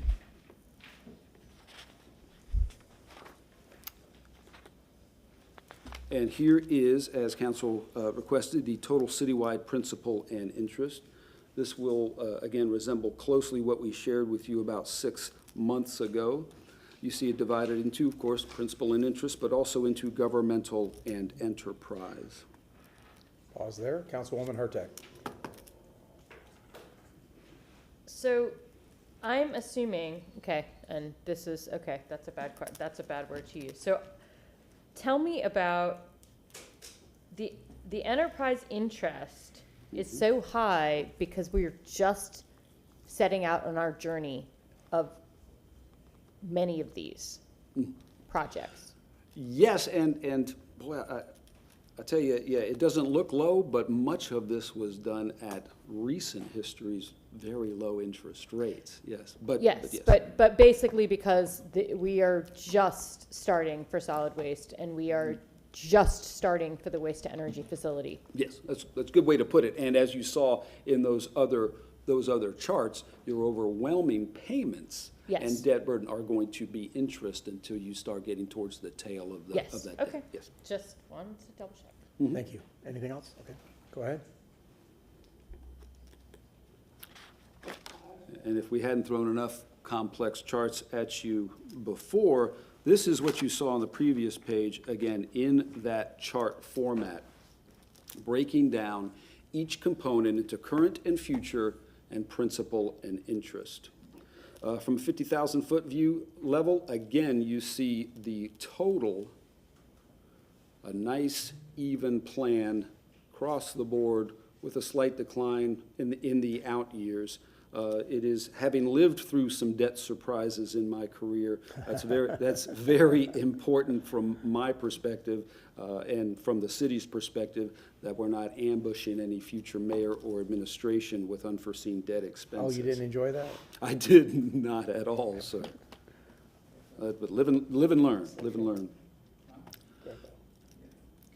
So, Councilman Carlson. This is getting into old news, but forgive me for those of you who are still here, but the council members I knew who were here at the time that left, they said that the former CFO, not you, and the mayor at the time met with them and said, we need to fund this Julian Lane Park and this $12 million boathouse. And then a month later, they came back and said, oh, now we have this balloon payment, but they should have known that all along. And so some of the council members at the time believed that they were duped, that there should have been transparency into that. And I think that Dennis, since he's been here, this chart's a perfect example. As we ask questions, he provides more and more detail and has tried to provide transparency. And not that the CFO at the time didn't, but CFOs ultimately report to a mayor. And between Dennis and whoever he's reporting to, mayor and others, they're allowing full transparency as we ask questions. Councilman Maniscalco. And that's why I keep bringing up the use of CIT and not having a bond and all this, especially with the Howard Avenue project, because of the no interest, no payment fund, the amounts that were due that for projects that were from the 1990s. And I think Yes. that's what Councilman Carlson's referring to avoid that, because that was, it's a huge amount. That was rough. So, that's it. So this, what we're looking at here, citywide principal and interest for current potential debt. This is all the CIP that we're anticipating? Is this an accurate projection? If we got our wish list of everything we're projecting, this would be it? Yes, sir. Okay. Councilman Carlson. Last week, the police chief mentioned the $40 million evidence building, and then I think he said $400 million office building for headquarters for the police. Are those two projects in here? The forensics annex impound, it goes by many names, that is in here. There is no headquarters in here. No budget in here at all for a headquarters yet, okay. Councilwoman Hurtak. Yeah, not that I have seen, but also, I believe, Chief Bennett can correct me if I'm wrong, those, in subsequent conversations, that 400 million was based on what St. Pete spent on theirs, but we wouldn't be having the same type of, I think they only spent 120 or something like that to, But if you built it today. yeah, but if you built it today, and I believe That's their only 3 their years ago. headquarters includes things that we wouldn't have in ours. We had a nice conversation about it, so this would be a nice time for you to. Sure, John Bennett, Chief of Staff. Again, this is framing, no exact numbers. I'm not sure where the 400 million came from. What I did is I deduced it from modern state of what St. Pete may have done to rebuild theirs. I was over there when that launched with the penny for Pinellas plus their own internal funds. And you're correct, it wouldn't require, you know, a full-throated headquarters because we have 3 distributed districts. And again, doing value engineering and staff engineering, we would be able to do something a lot smaller. And I think the real vision for the city is looking at police command, fire command, and EOC working together with having some of the redundancy in the 911 communication system, which is what we have now in part. So again, it is trying to look towards efficiency and also offer some of the opportunities for either better operations with the assets we have or better opportunity for the city and council and the public to use land at its best value. Thank you. So it's an interesting chart, and it's funny because if we talk about that Howard Avenue project and bonding, because again, that is an asset that's going to be able to be used for future generations. This is a little bit more conservative than I had anticipated when I see it all rolled up together like this. So this is a good chart. I mean, at least for me, it provides me a little bit more assurance about, especially that after 2030. And for a project like Howard, you wouldn't even be looking at bonding for that probably until 29, right? Is that, when would you bond that?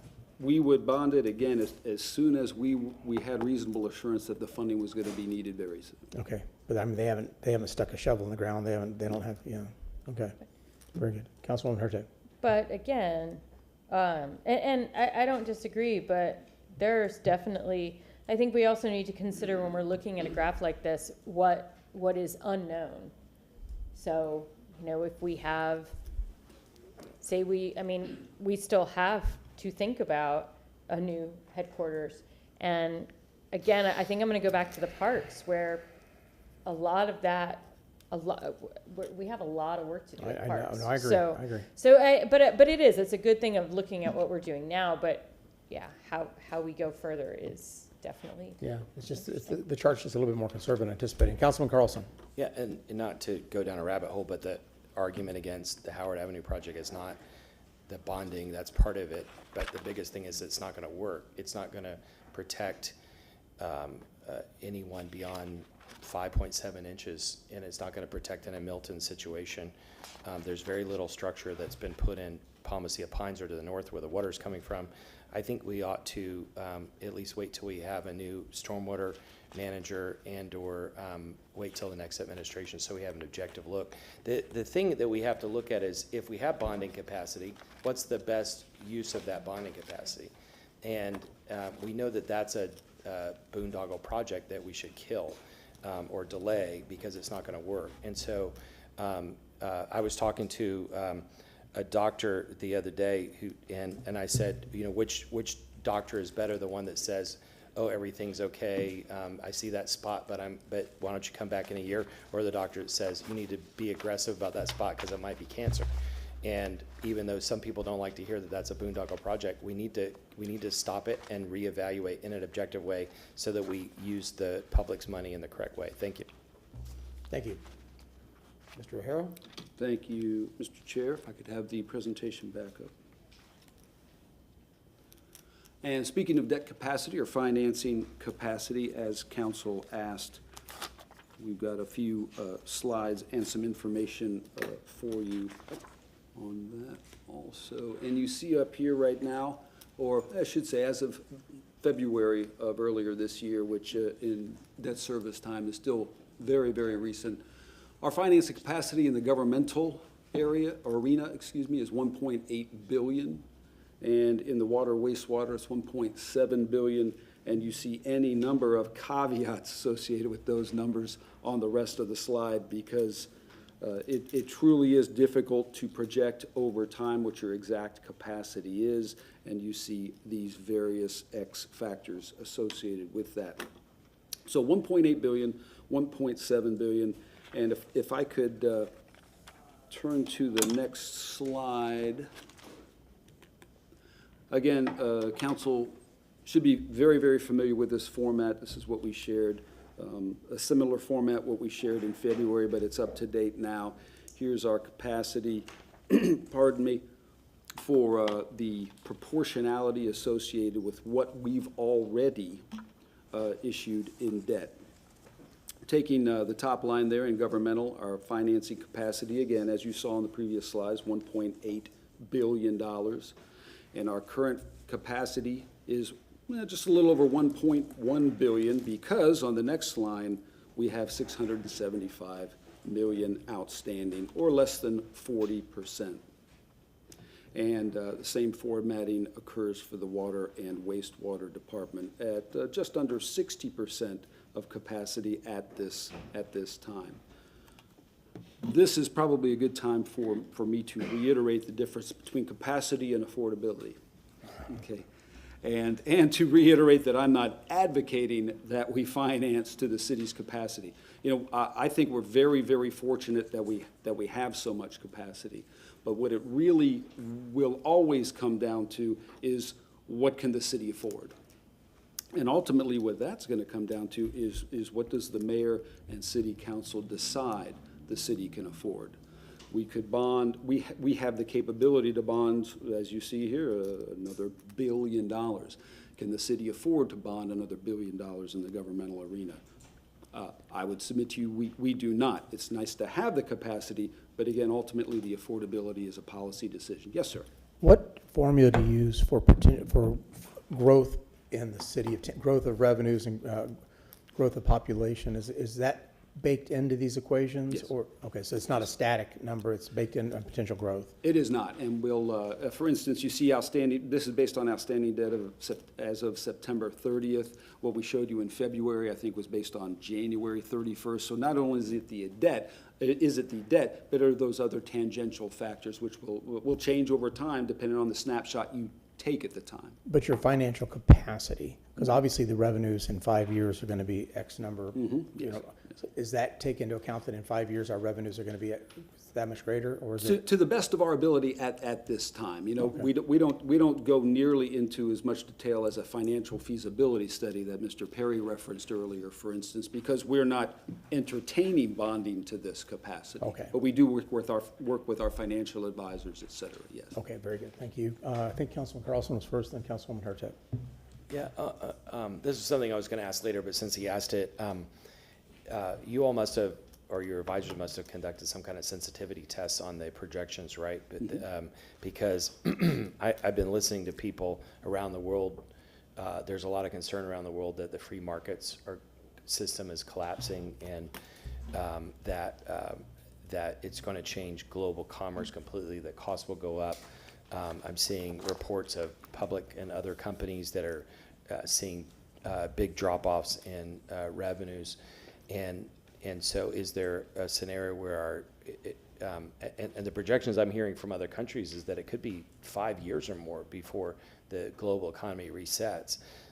Is there a sensitivity test and all that? And then the second question, just to go ahead and ask it, is does this model presume that we can bond up to, set aside the cash flow, but we can bond up to 100% without our credit ratings go down, or where's the tipping point where our credit ratings drop? Thank you. No, thank you for that question. I'll answer the second one first. No, this does not presume that we'll maintain these stellar credit ratings that we have if we bond to our complete capacity. No, absolutely not. Doesn't take that. Do we know where that cutoff is on any of these? I don't know. I don't think we know, because it's so much of an art and a science. And to somewhat answer your first question. It will also depend on what the larger economic environment is at that time. You know, nobody looks at any credit ratings in a vacuum, right? We're doing very well, the economy's doing very well, but you have so many other factors that can influence, whether it's the global economy, as you mentioned, the national economy, the state economy, the regional economy. And and if I could, again, continue on that thread from your first question, there is certainly no shortage of items that will bring you great concern regarding the economy, and all you've got to do is look at almost any website. You've heard me say it before, you'll probably hear me say it again, the uncertainty, the level of uncertainty out there, and the disruption in the global and national economy, and maybe even starting to get into the state economy, is in many instances unprecedented. So again, you have but to look if you want to find things to worry about the economy over. It's a very uncertain time, and we try, as does any government finance professional, and frankly any private sector finance professional, we try to take all of those X factors into account, but there's a lot of them right now. Councilman Carlson, follow up, then Councilwoman Hurtak. Yeah, in the sensitivity test, do you all have like a plan B as to where how you'll cover the numbers? And then the overall fund balance is at 23%.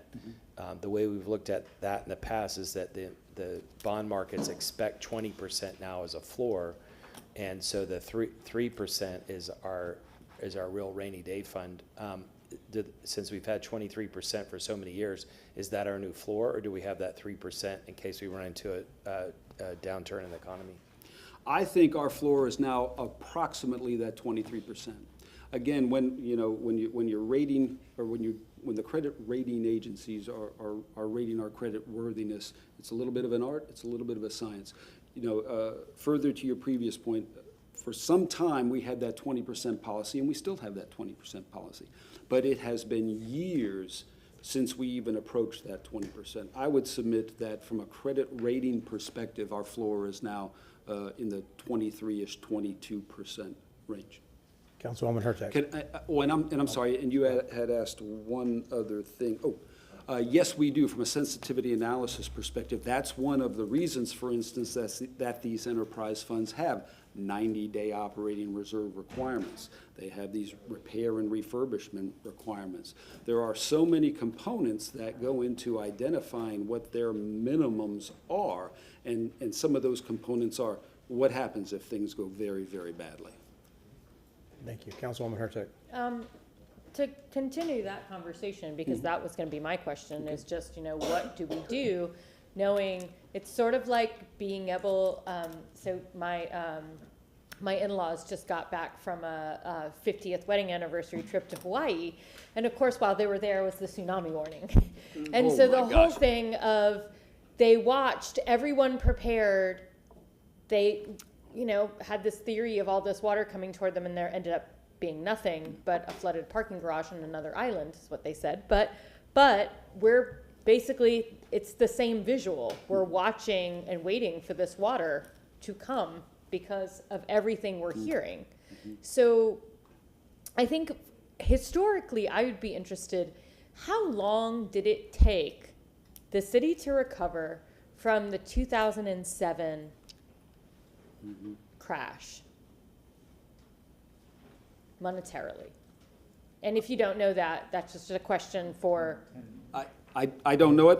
A while, but we can circle back. That was a hard hit, the great financial crisis. Yes. It was, but I think as we are looking toward the possibility of something like that happening again, it wouldn't hurt to take a look back to history to see what kind of we were able to, I think what I'm most interested in is what was our debt perspective? What did it look like in 2007 when it hit?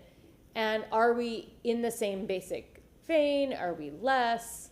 So just as we look forward to prepare for whatever comes, just having that historical data, I think would be useful. John Bennett, Chief of Staff, just a comment. I think one of the barometrics of that, without all the deep analysis, would be that we're still below the FTE number we were right before that. And I think it was a needed level of efficiency that we went through that we still can go through, because if the population was doing this and the staff stayed fairly flat, and I know in the law enforcement part, we've reduced from 3.2 per thousand to 2.49 per thousand and still reduce crime through efficiency, technology, best practices. So I think we all have opportunities to go through that, but I do think to look back to go forward is a healthy exercise. Yeah, I just think it's one of those things that as we just hear the rumblings and people are concerned in their own households, I think it's a great time for us to look as a city, see what's happened in 2007. I'll work with you and Hager maybe to make Ms. Kopesky to make a motion going forward. Maybe that's just information for us in a written report. Maybe it's something, but I do believe that's one of those things that now these are the questions that everyone is handling within their own personal finances, and as we look forward to what happens. But thank you. And those are prudent questions, and I think the chief framed it well. You know, look back to look forward. And I'm sorry I turned away while you were talking. I thought perhaps I had coincidentally had the answer on me, but I didn't. No worries, But yes. no worries. Like I said, because also we still, I don't believe and we've kind of touched on this a little bit. We still haven't really felt the impact still of what happened during Helene and Milton in terms of housing, property taxes, some of the issues that folks are still fighting insurance companies about, and the like. So I still think there is a little bit that we just need to be, I don't know, it feels like in this budget we need to be a little more conservative. So anyway, thank you. I don't mean to inhibit conversation, but just remind everybody it's 10:45. Councilman Miranda. I just want to thank you and your staff, both yourself, Mr. Perry, and all of you for putting this thing in a reasonable understanding with all of us can understand it to most degree. But uncertainty is caused by many little things that add up to one big thing. From mental thinking of what's happening to this government, what's happening to abroad countries all over the world that can't meet their obligations, to I'm going to meet with this individual about the war in Ukraine. I'm just speaking in general terms. And there's wars going on. It may erupt to something bigger. I hope not, but there's certain the possibility of that happen. You have uncertainty between this government, faraway lands in China, North Korea. People are just nervous about many, many things. The cost of goods are certainly going up. When I mentioned the other day in Mary Bryan's thing, I think eggs were 31 cents a dozen when she was first hired in 1962. And now I don't even know the price of them. I stopped buying them. But it's an amazing thing that's happened to the economy. And when the economy starts to go, fluttering and nervousness go on, even though we may not have investment in the economy like the big people do. And I'm talking about the general employees of the city and the employees of this city altogether in the stock market. So when the market goes down, then it goes up, then it goes down, up and down. It's like a yo-yo. People get nervous because they don't know if it's going to stay down or if it's going to come back to where it was. And these are the things that start working on you without you realizing it's going on. And then housing, it may come to a slower area. You might have more houses available than customers. I'm not saying in this city, but in any place. So there's all kind of things going on. When you look at the fires all over the United States, when you look at the flooding that we had in places that never flooded before in the country, we have a problem. And the problem is us for abusing what nature gave us. Thank you very much. Thank you, Councilman Miranda. Do you have anything else to add? I have two final slides, and I think we've pretty much covered. If I could have the presentation back up. This is simply our financing capacity in graphic terms. And then a reminder to the public of right now, what we've scheduled going forward, additional workshops and the public hearings on the fiscal year 2026. And of course, the special call workshop tonight is about stormwater. And that is all I have, Mr. Chair. Thank you. Okay, council, so we have all the players sitting in the audience. We have on this agenda parking, water, wastewater, solid waste, fleet maintenance, social action, arts funds. We're gonna save that one for the last item of business. So would you like, why don't we, since we've been talking a lot about water and wastewater and solid waste, why don't we start with water? Any council have any questions about the budget for water? I think we've been asking as we went along, so. That was a lot. That's why I want to make sure that we have an opportunity. Okay. How about wastewater? Anybody have questions about wastewater? Hearing none. Okay. Solid waste? Okay. Well, I just want to make sure everybody has an opportunity just in case. Parking. Anybody have questions for parking, guys? Can I ask one question? Councilman Carlson. Fed, I know what some of my colleagues are going to say, but since we don't have autonomous vehicles and we don't have a robust mass transit system that we thought both would be in effect by now, some developers and others are calling for the city to put new parking garages out. Are there plans for new parking garages on the horizon that maybe are not included in these numbers? Federal Revolt Mobility. Right now, no, we do not have any planned parking garages. I think that the problem previously was that the way the city looked at the parking garages, that they were upside down revenue wise, and so why invest in another one? But now with the rate increases, they're funding themselves. They're actually spending off cash, and so are you all doing some kind of parking analysis to see if the city should have more garages somewhere? We do. We're actually working with a consultant right now, and that's one of their recommendations is to. Okay, I'll talk to you offline. Thank you. Yeah, I've had the same question, because it seems like they're almost like slot machines now. So put it up and people pay. Okay, any other questions on parking? Councilwoman Hurtak. I mean, yes, to some degree, but remember, it costs between $30,000 and $50,000 space to build a parking garage. And we are overparked downtown. There are always spots. Not necessarily downtown, though, where we have parking. I know, but I'm just saying.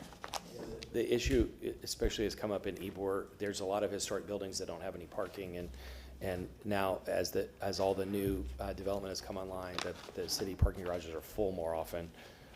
Same thing, I'm not suggesting this, but the same thing in around Hyde Park Village. There was a city public meeting, the one that you and I went to the other day that you put together, and even you couldn't find parking on the park. Those are not city garages, but the parking's full all the time, everywhere. As the city has grown, as we're having more and more events, there seems to be a need for parking, and the question is there a way that the city could build a parking garage that could be shared by multiple uses? For example, talking about the inventory need, if there was a condo on one side and an office on the other, then one would use it at night, one would use it during the day. Anyway, that's a discussion to have offline. Thank you. Okay, Councilman Miranda. Two things on that same thought. Thank you, Mr. Chairman. There was way back in 2 or 3 administrations back, a conversation held about building another parking garage on the eastern part between 8th Avenue back in there at that time.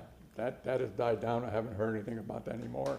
However, nowadays, if we reduce parking, we're the ones that done it, no one else. So it's our thing to make sure that we stick by what we say and do what we say and do exactly how we say it. If you're going to build something, you need parking. If you don't have the parking, you're not going to get it. And unless they want to come up and with a plan themselves, but parking is the thing that makes it go around. I don't care what economy you have. If you can't park, you can't sell. Thank you. Councilwoman Hurtak. And I say I disagree, because that's an antiquated looking way. We aren't going to move our city forward if we build more parking. That's just the reality of it. And so we have to find that balance. But we are talking about, doing more transportation funding. So as we do, I think the city will grow.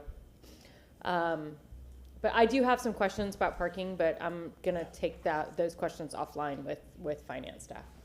Yeah, I think that there's probably a need. I'd love to see maybe strategic property acquisition along, eastern Ybor, as Councilman Miranda, especially as we see some of the potential development. And maybe something else interesting might happen somewhere in Ybor Harbor area that, Or maybe they can build their own garage. yeah, but there's also city, there's city needs for it as well, because people come from other counties to come and visit our place, you know, there's, at least for the next 30 years, we're gonna have some needs for parking in certain areas, so, yeah, I mean, I think there's definitely an opportunity to at least be exploring some of those things, at least keep it on the front of mind.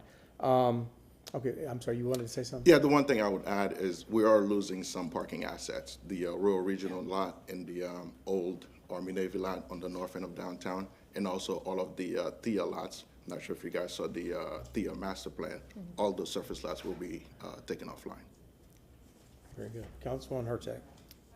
If I remember correctly, though, for the Royal lot, one of the parts of that development would be public parking. Is that no longer the case?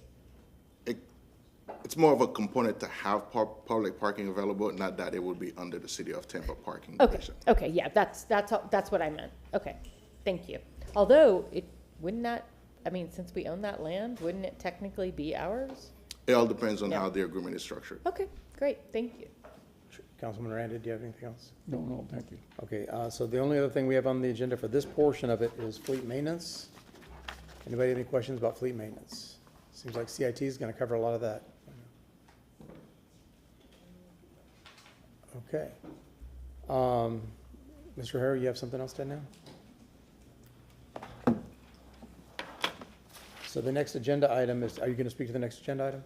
I have a similar, I'd have to put it on the Wolf, but I have a similar format for that fleet maintenance program, if council would like to see it. I didn't want to delay the meeting any further, if no one's got any Is questions. it something you could email it to us? We can email it to you, yes.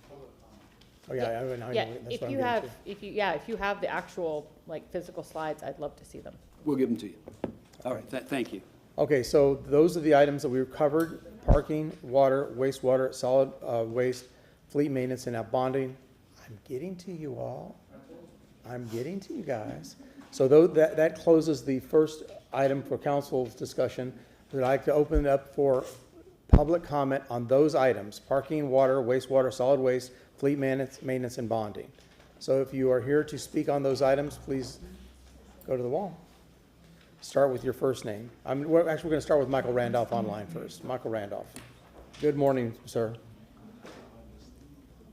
Good morning. I'm not speaking on either of those topics. I was going to speak on the social part of it. But if you want me to, I can. So hold on, Mr. Randolph. That will be the third item on the agenda. So if you want to hang tight, Okay, we'll thank get to you. you. Okay, in person. Allison Hewitt, business owner, resident of East Tampa. A question about the parking. As I've been talking to a lot of people who work in Ybor, they have one pass that allows them to park in a parking garage. The parking garage is often full, and so they have folks who are often very late to work trying to find parking. We also have them that are in more service areas, and so they're making not a lot of money to have half their pay for that hour or 2 hours that they work goes for parking. Would it be possible to create one of the alternatives would be a section for employee parking? Because what they're doing is they're penalizing the people who are coming to work in Ybor to say that now they have to pay for parking, but we have to walk all the way to the public parking garage, and the public parking garage is full, so therefore they're late to work. So we're having a negative cyclical response to trying to make sure that our small businesses are growing and be supported. So I don't know if that's going to be part of the conversation on how do we make sure that we're providing assistance to our workers who are working in Ybor City. Thank you. Anybody else?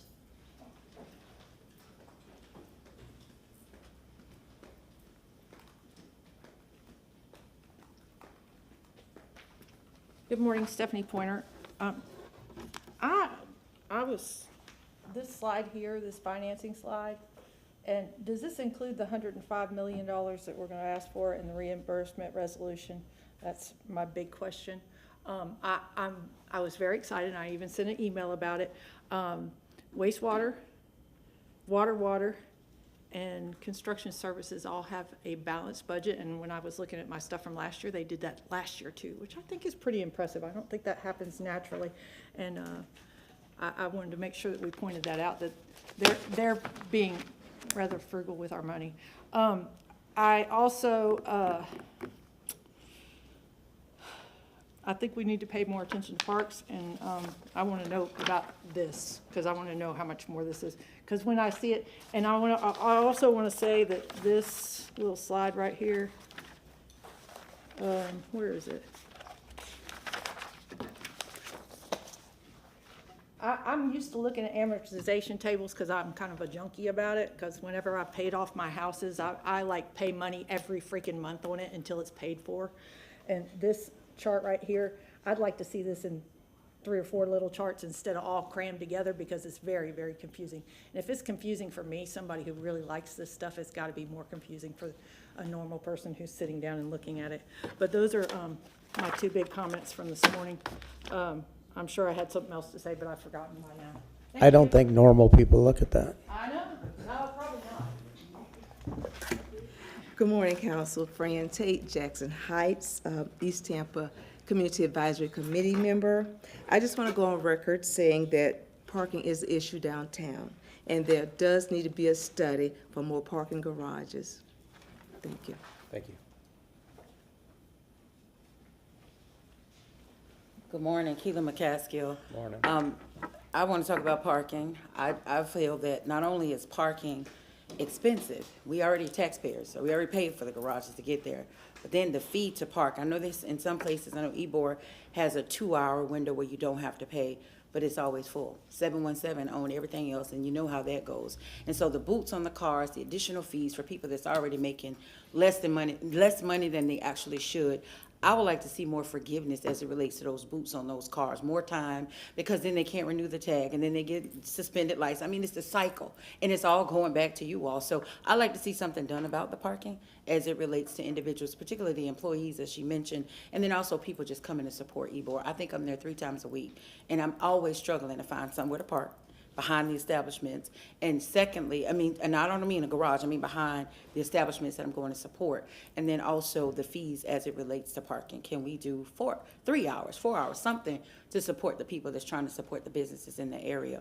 I want to talk about parks. You mentioned that. I don't know if that was a part of this part, but in the parks, I see the money that's there. We saw the Fair Oaks Park, but you have other parks in that area that needs to be improved as well. One of them is Al Barnes. It shouldn't take the police officer to point out the public safety issue at Al Barnes, and then when you do an update on parks, we still don't hear anything about the park that poses public safety issue, and it just looks a mess. The city is the biggest violator of code enforcement, overgrowth, debris everywhere, but yet the parks, which is something that we pay for, can't be maintenance, and it's not on your update for parks. I already requested it. I still haven't gotten an update on Al Barnes Park. I know that they were waiting for Detective Washington to finish out the SEPTED report, but I like to see Al Barnes show up to be a safe place for people to play.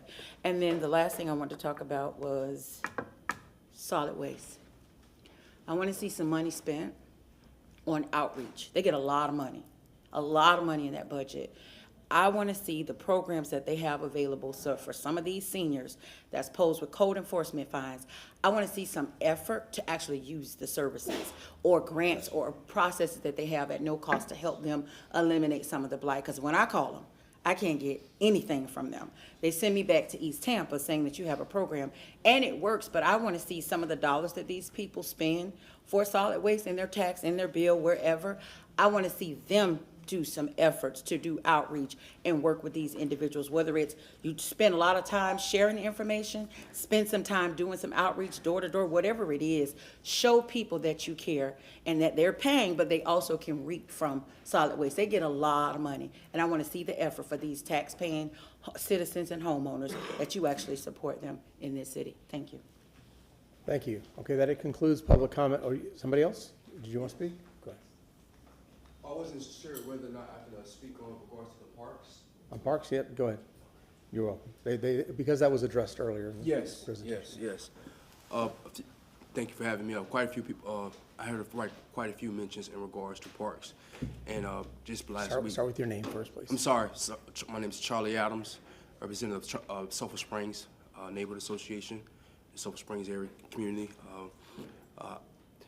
Earlier I heard, last week, Mr. Councilman Bill Carlson mentioned our parks, And I would love to individually invite all of you all down to see our park and just witness what Councilman Bill Carson seen for himself. And it's an underserved area, and I believe that there's a great opportunity there, as he mentioned. And I believe it's about time to allow the rest of the world to see what a wonderful asset we have in the Tampa area with our natural spring, with our boardwalk. And I just hope that in this budget that we can make sure that we keep that in mind, that there's a huge opportunity there. And one of the things that I don't like seeing is that, I used to go to this park when I was a kid, and many other people, I don't make it about myself, but when you see homeless, sitting in the parks, and there's a little girl that want to play on a swing, but because there's no attention in the area, they don't mind just popping up and just being there, right?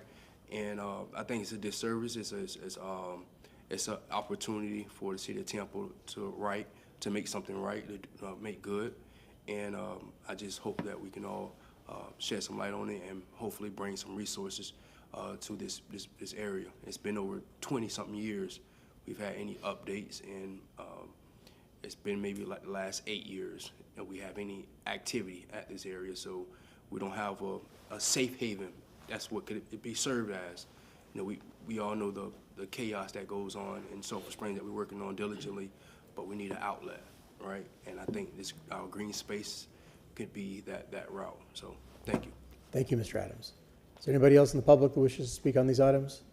Okay, that concludes public comment for this portion. Our next agenda item is number 2, staff to identify any large nonprofit organizations that need city funding for their grant matching. Is anybody from staff to report on this?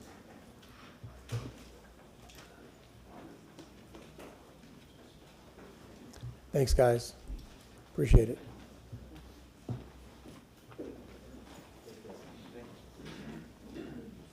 Thank you.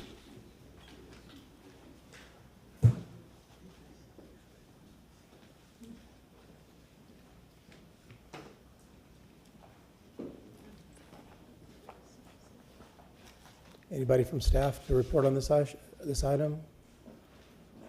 John?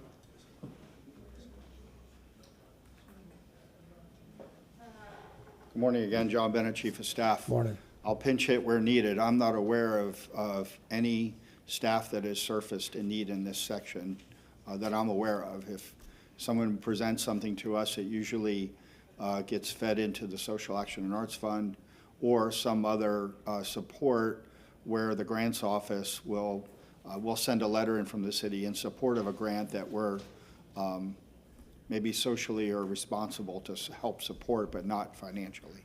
So again, I'm not aware of anything. Nothing's been brought to my attention. Checked it with the CFO, nothing there. I see a win would be the closest thing to some of these areas. I don't have any response for number 2 at this point. Okay, thank you. I thought I'd ask. Councilman Carlson. Yeah, there's been a lot of conversation, even online, about Sulphur Springs, and it's not in my district, so I just spent a lot of time on it the last couple of years at the request of some nonprofits up there. Is this about this one? Yeah, so my point is that folks in Sulphur Springs have been asking for a CRA, which you all know I'm against because it's taxpayer-funded gentrification. What I would suggest in the Social Arts Fund is that. Yeah, we're not there yet. Oh, I thought that was no. We're on number 2. This was about matching funds. If there was because it had been brought to the attention of council that potentially some of the organizations required to show city matching. Somebody had said that some organizations required city matching funds to be able to get their grants, and we just wanted to make sure before we made a fiscal decision about their budget whether it was going to doubly be an adverse reaction to that. So that's this. So can we move to the next one? That's what I'm saying. We're hearing. I'm sorry, Chief Bennett. Again, John Bennett, Chief of Staff, just sidebarring. As a postscript, it's usually the reverse for us. We're seeking a grant and we have to have matching funds, which comes to council. But the reverse has not crossed our threshold yet. We are not aware of any. So that's what I'm here for there. Okay. So was there anybody in the audience that wanted to speak to that particular item?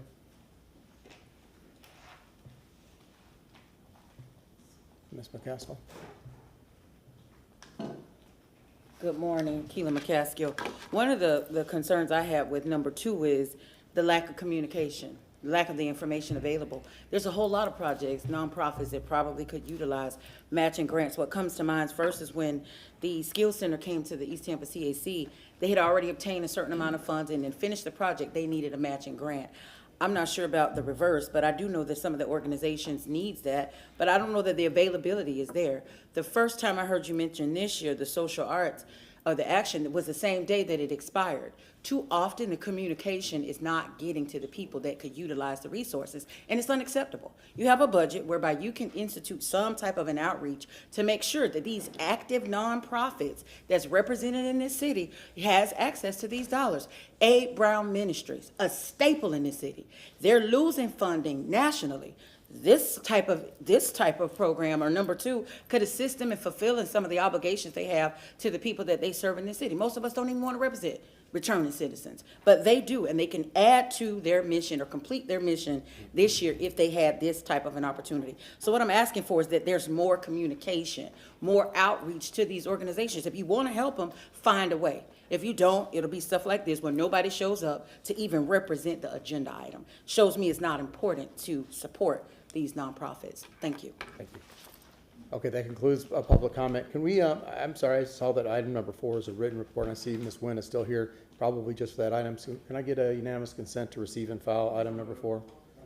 Okay, we have a motion and a second. So all those in favor say aye. Aye. Opposed? Ayes have it. August 7th. Exactly. So it's all set, yeah.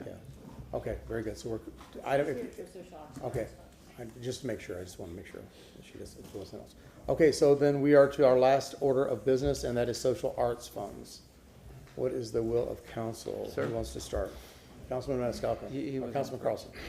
If I could just, I know there's probably some content we'll talk about, but just to finish the thought I had a minute ago is, as we're looking at this in Sulphur Springs, the benefit of not having a CRA is that then we can't say, well, the reason why things are not happening is because there's no money in the CRA. Instead, we can move money around the city. And don't forget, we have deferred maintenance throughout the city, including South Tampa, which we talked about. But what I would recommend in the short term, there are a lot of great nonprofits in Sulphur Springs. I would recommend setting up like a $500,000 or something Sulphur Springs fund to fund nonprofits, and then maybe set up a committee to allocate it or something like that. But there are nonprofits that are in Sulphur Springs that know how to solve the problems that are there, and if we just help them build capacity in the short run, I think they can do exponentially more than they are right now. Thank you. Councilman Maniscalco, then Councilman Miranda. Okay, so in regards to the social action funding, item number 3 is what we're on. So it's been, let me get the numbers right, because I hear it's $1.4 million shortfall. Is that a little bit more? Well, I think based on the mayor's submission of the budget, that would be correct. But that's the mayor's submission of the budget. So we have $1 million left over, and that is broken down by each council member at $100,000 apiece, and then $300,000 left over. That was a suggestion. That was a suggestion. So in order not to cut anybody's funding, I'm just talking out loud, obviously. It's about finding $1.4 million to maintain the current allocations, correct? Ms. Kopinski is. Because I spoke to Ms. Kopesky, and it was 1.4, but then she had mentioned 1.9, and it's really, it is still 1.4. Kopesky, City Council Budget Analyst. I just wanted to put up what I think, hold on. So this is just really more showing the walk from what was traditionally the annual budget of 2.9 from last year in the social and action art funds. And then there were things that were moved to different places which are still being covered. Again, a lot of you have seen this, but I just want to walk through it for the public. So yes, Friends of the Riverwalk moved, and then approximately 500,000 throughout a variety of organizations were moved to the Department of Economic Opportunity. So the math that Councilman Maniscalco was talking about is adjusting for those things would have left 2.4. And then, just for clarity, I know there had been some dialogue around the fact that there was a reallocation or redeployment of some of this into Parks and Rec programming funding. That was a question, is where did that go? And that's how we arrived at the million. So back to what you're saying, to cover everything that would have remained after those items were pulled out, it would be another 1.4. Okay, thank you very much. So, and looking at this chart, which I see other people have it here, it shows all of our organizations and where the money goes and the length of time that they receive funding. What is the will and goal of council? To find or reallocate the $1.4 million to maintain these numbers, or do council members have the goal of trimming this down? Because I know in at the county, they've reduced their social action funding. I don't know if they cut it completely, but I know that changes were made. What is our goal here today? Councilman Miranda, your light was on. Did you want to I speak? turned it off. I just want to see if Mr. Mescal will finish the conversation. Councilwoman Hurtak. Well, I'd like to back up first and say that I would prefer, and I think I kind of heard others, that I'm not interested in having $100,000 to just spend myself. I think that the group coalescing around goals like this is probably where I would stand. So I just want to get that out of the way. I would prefer not to have an individual allocation and just simply do it as a group. How does everyone feel about that? Yeah, I agree with that, because if it puts us at $100,000 each, we're all going to get lobbied, we're all going to get bombarded with, well, you gave them this, and then it's used for political purposes because people are bad, and this is politics. So if we do it in a, if it's the $1 million that we're working for, we're setting that goal and we do it as a collective body, that's different. My thing is, do we look at reallocating $1.4 million and keeping it whole, or are you looking at sticking with it within that $1 million? Yes, but I think the conversation becomes different. So I just think that if we just answered that question first, then we can go forward with the other, because just making sure, I guess, show of hands, does anybody want their individual 100? Well, hold on. Let's jump to that. Let's Chief of Staff Bennett or Ms. Rogero. Again, good morning, John Bennett, Chief of Staff. I wanted to help put some framework out for council to deliberate on a little bit further. First, a short journey on what this administration had seen collectively collaborating with council and the public. When I got here, there was what was called a 200 fund, and there was city assets that were covered in there, as well as what now is called social action and arts funds. That obviously we got walloped by COVID. We were looking for a much more formidable process around all of that. As the journey went on, there was code developed that, and again, Carl Brody's here from legal, Dennis is here as the CFO, and of course, Ms. Kopesky's here as the budget analyst, and we can all work together to get to a landing zone. But there was a threshold that's below 25,000 and above 25,000. And the importance there is there's a lot more administration above 25,000. It goes into agreements. It involves public records. It involves audits. It involves a lot of other things. And then council has given us some feedback over time that we should look at things strategically, as we try and do as well, funnel things into economic development, put them in the budget, city assets, kind of splice those areas out, which we had done. The other thing is that if you remember last year, everybody got notification, and again, legal's here to correct me if I'm wrong, that whatever funding they have been getting or got ends on 9/30 of 25 for fiscal year 25. And so that kind of puts us to what started the conversation, is that there was a placeholder for $1 million in social action and arts funds. But again, that's also been segmented for items in economic development that seem to match our strategic planning with council and the public. Also, there's money put into city assets, which again was all bundled in that original list. And now I wanted to give you kind of a broad understanding. You got a snapshot just now of what we would argue maybe is the delta of what's in the budget against what the needs requests are. And I can tell you that just sitting here combing through several aggregated lists, the number, and I'm just going to use the word the queue, not the budget, but in the queue, and the queue is made up of three groups. Those that have been historically on there that have not applied based on this coming budget, which represents 24 nonprofits, which is about 30% of the larger group. 16 of them have reapplied, which represents about 20% of the overall group. And then we've had 42 new requests. And so there's 82 nonprofits on that list after you move city assets and after you move economic development out of that list. And that equals $5 million. Now, one request came in for $1 million by itself, which gets you down to $4 million. So to talk about a gap between the million and what you have in front of you, it's a lot larger than that. And so combing through this, you know, again, anything above $24,999.99 requires a lot of admin. And just for the record, as you know, the groups that I mentioned, whether it's Oceos Winds Group or any other division or program, there is no office for this, unlike, you know, maybe what county governments have with social services. So everybody's working these as they come through. If they're below $24,999 or $25,000, then they go through the logic model and they get a quarterly tranche based on their reporting, which is a much greater advancement than just getting a check once a year that we had no accountability on. Above $25,000, it has to go into a full-blown agreement, subject to cancellation by 9/30 of the following year. Again, a laborious process on both the nonprofit side and the city administration side. So that's kind of where we sit now. Again, 1 million's in there at this point, and it's something that we could clearly work with the budget analyst, Ms. Kopesky, offline and probably try and bring a recommendation based on $5 million worth of asks and a $1 million placeholder in the recommended budget. So I'll pause there. So Chief, that's the applications, that's kind of the first that I've heard of that.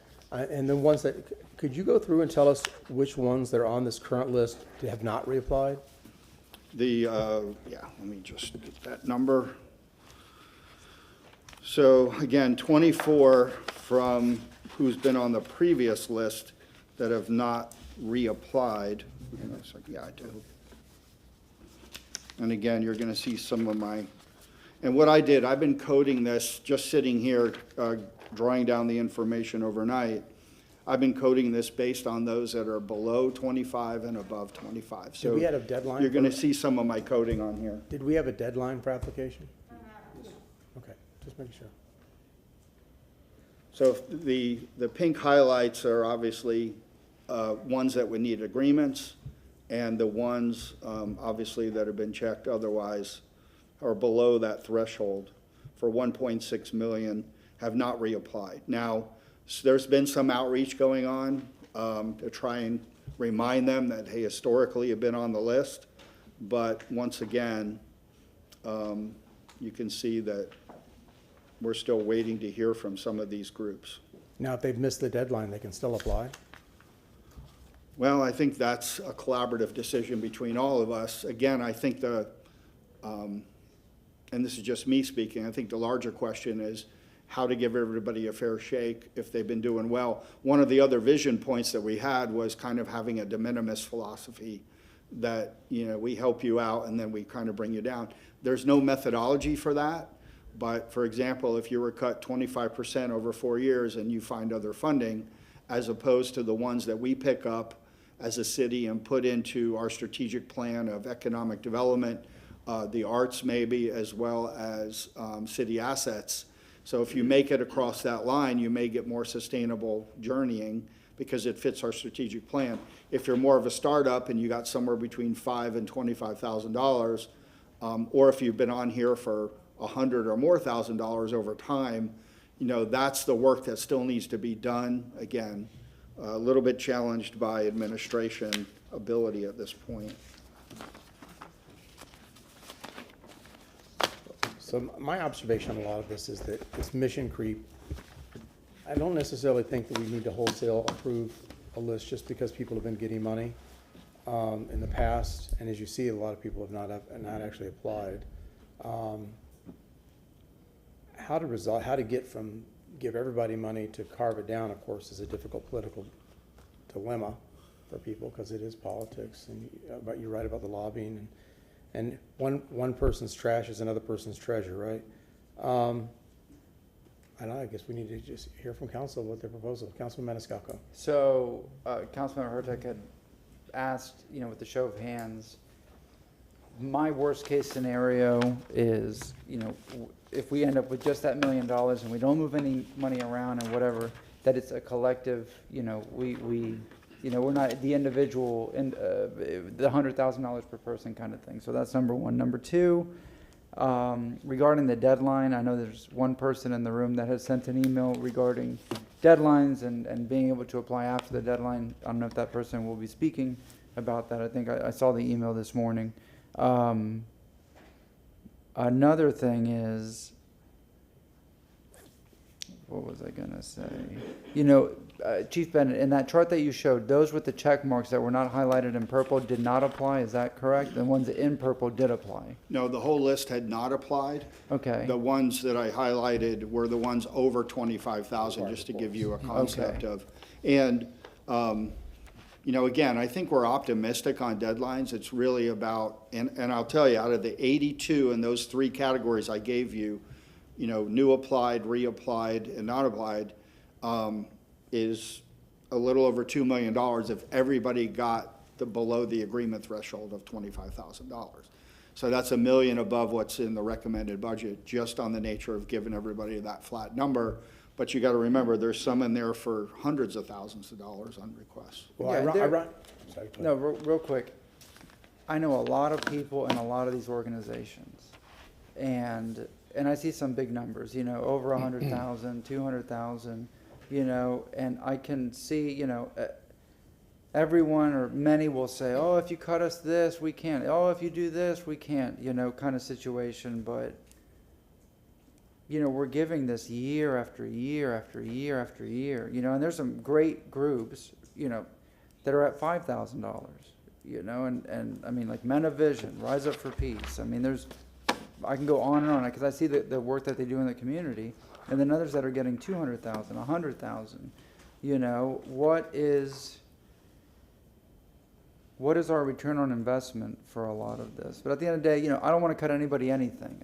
I wish I could give everybody, all the money in the world. And if it's up to us to find that in the budget, we can find that in the budget. So one last question, if this even relates to it. So 1.4 million was reallocated for Parks and Rec programming. I don't know if this is allowable. Under the CIT that we have left, is every dollar accounted for before this 30-year expiration? I guess this is a Rogero question. And if not every dollar has been allocated and there is some money available in CIT, is it allowed to be spent on this Parks and Rec programming? Can we move that money around? I don't know because I know we look at the CIT in 5-year increments and whatnot. Is there anything left? Is there, I'm not talking about going into the reserves, going into anything like that, but looking at CIT, do we have any money available that we can move around for this next year to kind of balance this out? Can I circle back on that? Not only if there's an amount, a significant enough amount, but also if it would be applicable to. Yeah, because I know CIT it's very strict and what you can, just like CRA can only be used for certain things. So, yes. Yeah, if you could find out. Thank you. Yes, sir. I think that it's not just 1 million. I think it's 1.3, right? Because it was 300 was unallocated. Yeah, it says unallocated fund 124.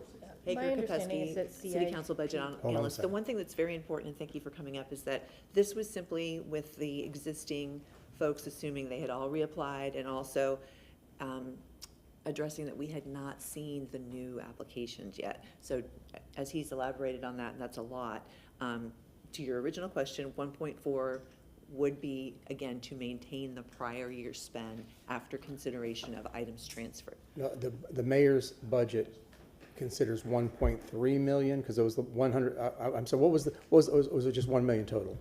1 million total. Okay. Councilwoman Carlson and Councilwoman Hurtak. You said Councilwoman Carlson. Yeah, Councilwoman Carlson. Man, I feel like a Just woman. say, for me, you can say council member. Council member. Anyway, to Councilmember Hurtak's question, a week or two ago, I Suggested that we pull this money together because then we could all focus on something that would be beneficial. If I saw that Councilman Vieira has already sent his list in, if everyone else is going to use the 100,000, then I will too. But I don't want it to be, as Councilmember Maniscalco said, I don't want it to look like some kind of political slush fund, and I don't need 1,000 requests for funding. I'd rather focus on something where we can actually make a difference and track outcomes.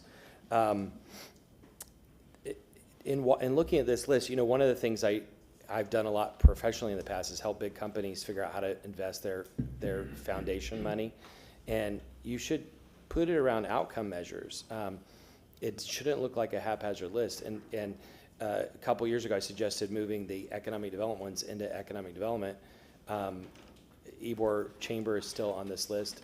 If the Tampa Chamber is on the economic development list, Ybor Chamber should be on it. Also, the arts, ideally, if we had an arts strategy, other than just looking at public art, we would have all the art stuff under there. There should be like startup funding or funding tied to a goal.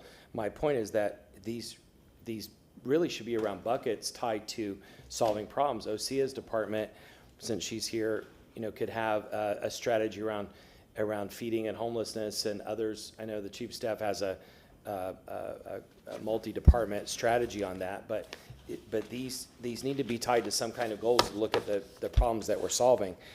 And so I wish there wasn't just a blanket budget that looks like a political budget. I wish it was included under the strategies of the departments or the sub-departments, so we would know why we're spending the money, or why the public's money should be used. And then the other thing is that I don't have to get deep into this unless you all want to, but the mayor's office and some of the mayor's staff have used some organizations as places to trash talk city council and me in particular. And one of those is Tampa Chamber, which I saw on the other list we're paying $48,000 to. Over the years, I paid as much as $80,000 a year in sponsoring things in the Tampa Chamber. Now I've got it down to just a few $100s because the mayor's people have trash talked me in so much in that organization that I can't be effective in a business organization. The reason why cities like St. Pete are doing better than us economically on a per capita basis is because they're inclusive and they don't exclude people. But when we have, the mayor's communication director reportedly sat next in a city-paid event, sat next to someone and trash talked city council and trash talked me, and it happened to be that we know the person, and I reported it to the mayor and chief of staff, and nothing happened. If city staff, if we're paying $48,000 per year for an organization, and city staff are going in trash talking city council, and using that as a weapon to trash talk me or city council, that's a problem. The other thing is the only 2 times I've seen Tampa Chamber come before city council in the last 7 years, one was to argue, again, the mayor's agenda against amending the charter, which it was horrible to amend the charter. She even brought E.J. Salcenis in to say we couldn't amend the charter until she wanted to amend the charter, and then it was okay. Then the second time, I think, was around environmental policy.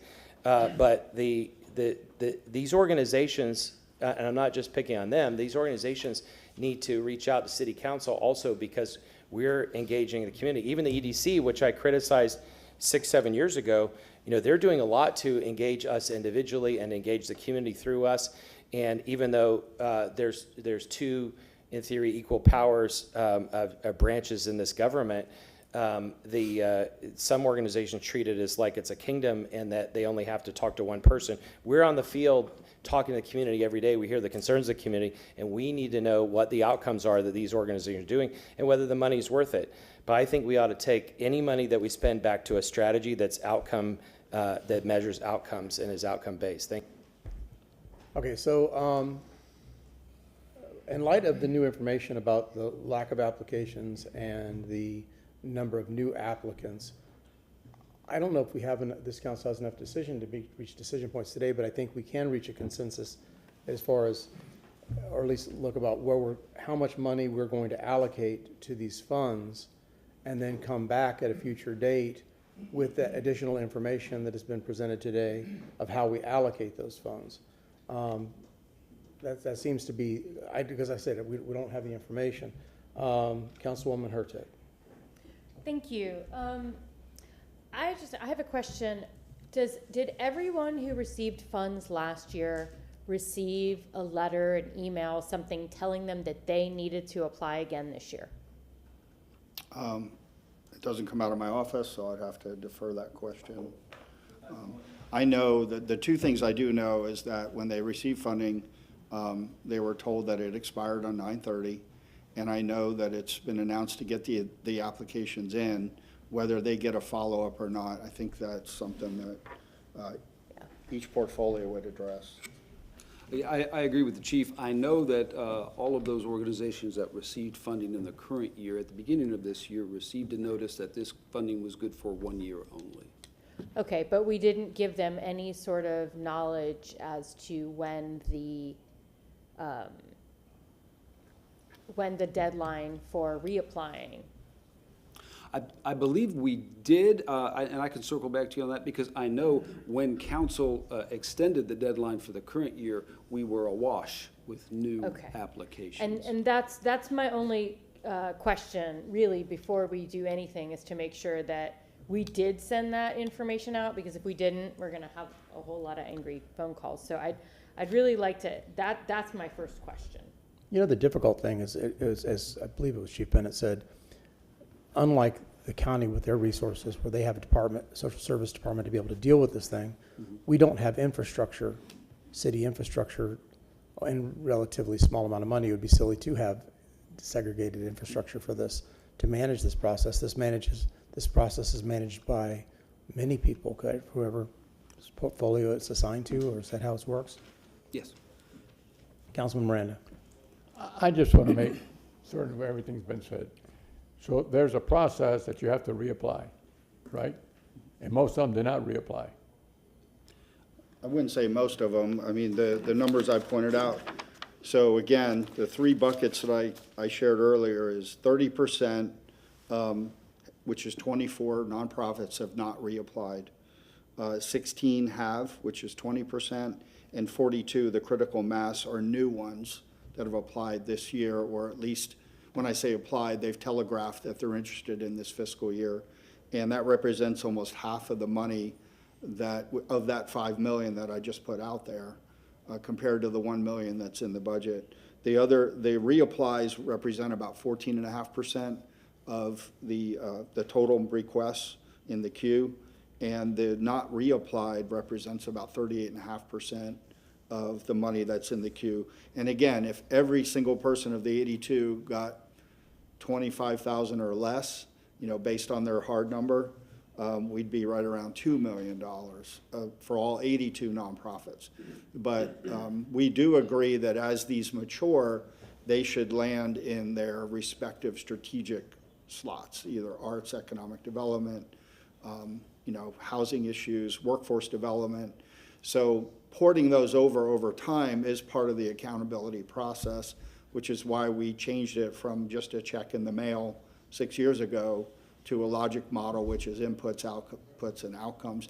And those agreements do come to council with the metadata inside those agreements when they're developed. Councilman Miranda, then Councilman Carlson. I'll finish in a minute. So is it that, there's got to be a process, I hope there's a process where there's audits have to be done over a certain amount of money, and what, in other words, tell us what the process is, because I'm amazed that some of those that knew already were on did not apply. So what does that tell me about that organization? Well, and it's, again, let me talk below 25. I'm going to ask Mr. Brody to come up and talk about over 25. Under 25 gets what's, a common tool in this space called a logic model. You talk about the resources you have otherwise and the resources you're asking, and then you talk about what kind of outputs you will deliver. And then, of course, on a quarterly basis, you report your outcomes, which then triggers your 25% of that annual tranche. So if you got $40,000, you get 10,000, 10,000, 10,000, and 10,000. So that's, again, that's below 25. Above 25, I will ask Mr. Brody to explain how that works. Morning, Council. Carl Brody from Legal. Above 25 works very similar to the below. What we require is each one of the applicants has to provide what we call a SMART form, which lays out exactly the services they're going to provide and the cost of each one of those services. So, the whole theory is that we're going to be good stewards of the money. We're going to go ahead of time, require them to let us know what they're going to do for how much funding they're requesting, and then quarterly we're going to get a report that's going to explain how they have complied with those requirements. That's the primary purpose of the over 25. Also over 25, under the ordinance, I think it's 2-282, they're required to fill out a specific ethics form, which verifies that they're complying with all of our requirements for the city to be able to receive funding over that amount. And then we also have some state requirements that we require, that it's affidavit that has to be signed off on that acknowledges they comply with all of our different state laws regarding what you're going to do with funds you receive from a government entity. So those are the additional requirements for if you're over that number. No, this is public money, and we're dealing with the public, asking the public to do something. And evidently, some of these, we call them vendors or whatever you want to call them, people that are supposed to be helpful, are not doing, even asking for the money again. So I have doubt in my mind as what kind of service are they giving? Well, I mean, the service is going to be consistent with what they request. So the contracts, the agreement that we have with each one of these agencies is going to be different, obviously, based on the nature of the service they provide.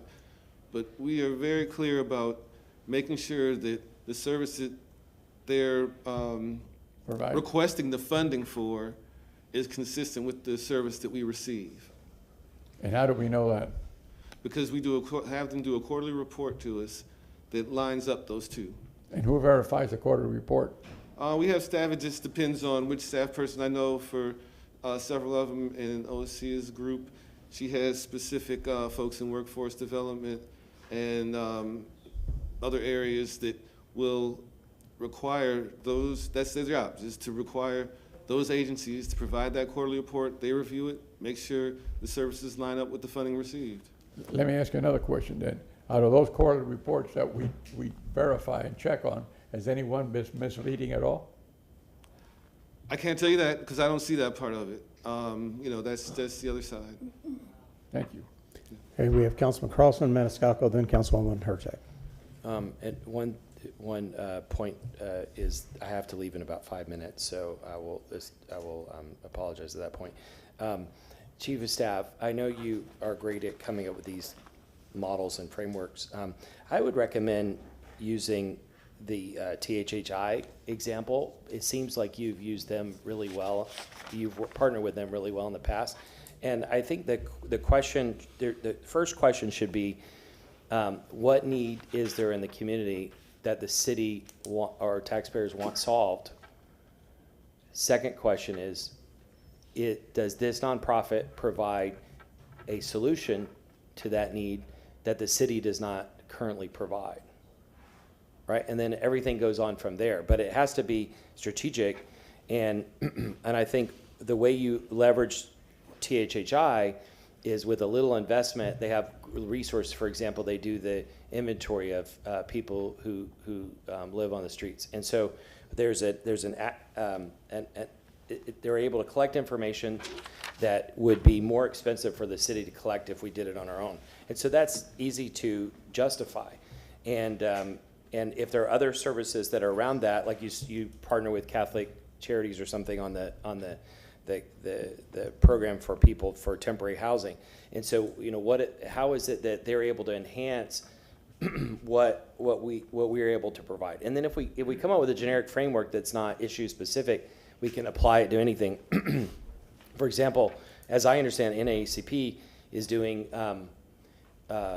is helping people with small businesses to start small businesses or grow small, to accelerate small business. And so, if first of all, I think that should be moved to economic development. But second, if that's not a service that the city currently provides on a large scale with people, and so if we're outsourcing that to various groups, then you know how can a nonprofit kind of bid or apply to effectively use limited resources to implement that service that then leverages the city's limited resource to accomplish something in the community? Understand. And I actually went out and sat with the NAACP for a couple hours recently and went kind of through some of the things in workforce development specifically. So again, strategic alignment, gap closing, agree with all those frameworks. I think, and I'm not going to ask on behalf of the CFO, just myself. And again, if it's just something you want us to go back and keep working, we'll work with the stakeholders. But you know, with the recommended cap at 1 million, is the goal to try and squeeze the wants and needs into the 1 million? Because, you know, again, my understanding is the only place we could take this from would be in the general fund to add to that 1 million, which means, you know, again, public safety, parks, and some of those other areas, if there wasn't a replacement revenue stream for that million. So I'm just trying to look for some bumper rail guidance, not so much, you know, case-specific responses. Councilwoman Hurtak, and then I'll speak. I think that's kind of my overall question too, is as we started talking about these reports, somebody's got to be reading them. And so saying that we don't have the capacity to, I mean, the strategy that was laid out last year was to apply and then create these reports. And it sounds like there was no thought to the amount of, or whether there was no consideration about the amount of time this would take from employees. So I guess what we're hearing, or what I would like to know is, if there are reports that are being made and are being read, it seems like those are the people that could help with the taking in of the applications and so forth. I agree with what I've heard a lot here about the particular buckets and focus on that, but my real question is, are we actually looking at the reports? Is that something that's happening? And, you know, if it is, do we kind of need to know from those reports, are people actually doing the work they're supposed to be doing? That's the kind of the thing we need to see on these reports, not just how long have these people been getting the money, but are they actually accomplishing what they say they're accomplishing? Because if 100% are, first of all, that's the chances of that are really low. So who is and who isn't doing what the measures that we set out? And I think those are excellent points, and I just want to kind of frame that in a dual axis mode. One is complexity, because once you get into the agreement level, and I think Osea can co-testify to this, how long it takes to get an agreement down for the scope of services that match what we're all talking about. The second one is, again, the smaller scale of under 25,000.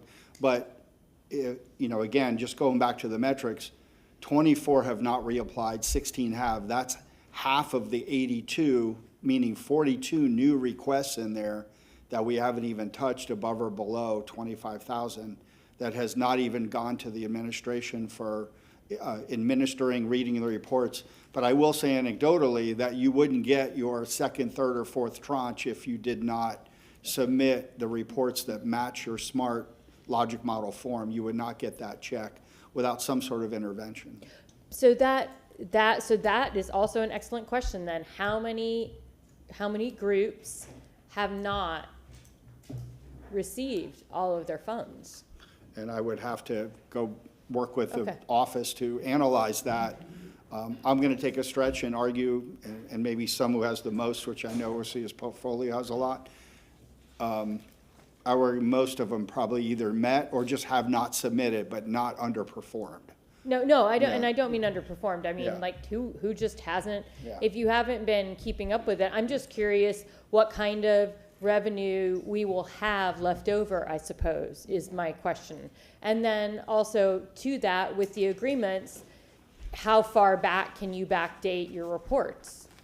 I mean, is it due? So if you had a Q2 report and it was due the month after Q2, will you take it at the end of Q3? And, you know, can people get into it that way? Understand, and again, good questions. I was trying to give you a kind of a round number when you said about those. If we just look at the numbers of those that have not reapplied, the 24, we're pushing about 1.6 million just in those categories. Now, again, some of them are big numbers, 100, 200,000, but 13 of them are below the 25,000 threshold and 11 are above the 25,000 threshold. And those are the 38.5% or the 24 that have not reapplied for this year. So, you know, again, a significant amount. But I'll let Osea talk about the qualitative side of this. Osea Wynn, Administrative Neighborhood and Community Affairs. Now, hopefully I categorize all of your questions. First, yes, we are looking at the reports. So once they submit the reports, we'll make sure, as Chief Bennett has said, the work aligns with what they said they were going to, what's in the agreement. Second is, in terms of, will we take a report or will we pay for work that's,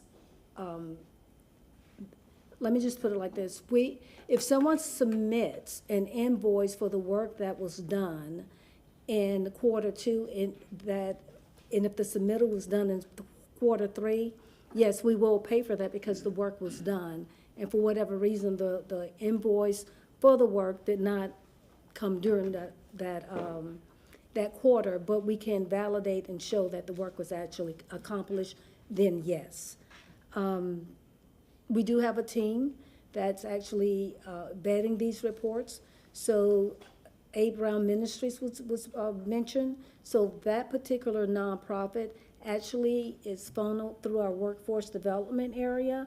And so Brand McKenzie is responsible for looking at that and making sure that the work aligns with what they said they were going to do before we submit payments. And I think those were your questions. Yes, but again, I think one of my questions is, I mean, are there any people who are supposed to be receiving money who aren't providing reports? No, ma'am. So, okay. no. So if you're, well, I want to make sure I'm clear. They're not providing reports, but we're paying them money.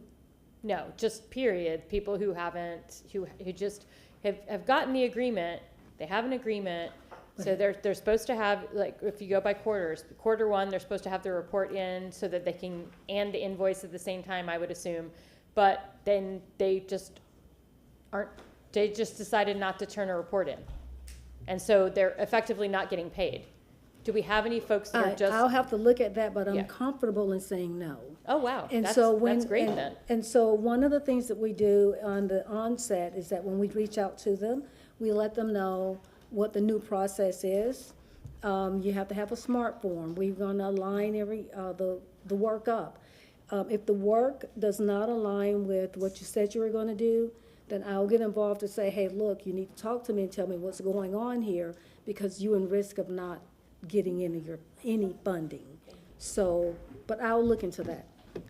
Okay, just a couple observations. One, there's a lot of organizations on our list that we've funded for many, many, many years that are, I would have to assume that the city of Tampa, well, you know, dollars are important to everybody, and but as far as probably a percentage of their budget is probably negligible because they're well-funded, large operations, and not to minimize their what they do for the community, but I mean, how long can the city of Tampa, if we're having to make this, you know, if we're contributing to one organization that's raising millions and millions and millions of dollars on its own, is our X number of dollars, is it really where it could be used for something that's much more strategic and important for the city in a different organization? So I see a lot of, especially some of those that didn't apply, I probably would have wanted to boot them off anyway, because it just seems like that's just the nature of the beast here. I agree, and I think we've mentioned this before at previous meetings when we've discussed this last cycle and then throughout the year. What Councilman Carlson reiterated is that value added to the city goals, and I know Chief Bennett agrees with that as well. I think when we look at these, as we call this budget, we have to really closely identify. I mean, I look at this list of folks I mean, all the organizations do good work, but is that city work? You know, is that, or is, what I don't want, for my own personal values, I don't want to take taxpayer money, somebody else's money, and then use that as charity donations from an organization, because that would be up to me. I could write a check myself and give money to that charity, and it's a worthy organization, but who am I to make that determination? But if an organization is actually performing a strategic function that the city would normally have performed, you know, I look at, you know, we don't have a city dog catcher. So yeah, the Humane Society performs a function for that. So I kind of get that, and it's a really small amount of money. We talked about what's the one up in Silver Springs? Stepping Stones, because the pool is out. You know, so we need after that's a function that the city is, supplements a city function. Those kind of things. I get that, so I can make sense of that. Some of this other stuff I can't make much sense of. I do, and I get the idea of some of the things of being a catalyst to be able to set them up, get them going, and then let them fly free. But perpetual funding of organizations, maybe not so much. And I know there's probably a lot of these organizations that are pet projects of many council members, but I think the time has probably come. So my suggestion is, again, based on the information that was just brought to light today, is that I think I would suggest we try to stick to that $1 million that's allocated, unless somebody can find magic money somewhere else. You want to take money from stormwater, or you want to take money from paving. Stick with that $1 million. Have our budget analyst work with staff to figure out a way, in light of the people who have not applied, the new applicants, figure out a way to come back and give us another presentation at a future workshop meeting. Now, is there a future workshop meeting that this fits in? Or is there, Ms. Kopinski, would you know that? We're done? I thought we had one more. Oh, shit. Igor Kopesky, City Council Budget Analyst. So tonight for Stormwater is the last of the three series, and then the public hearings. Oh, it's a public hearing, that's Yeah. right, okay. There is a general council meeting on the 28th.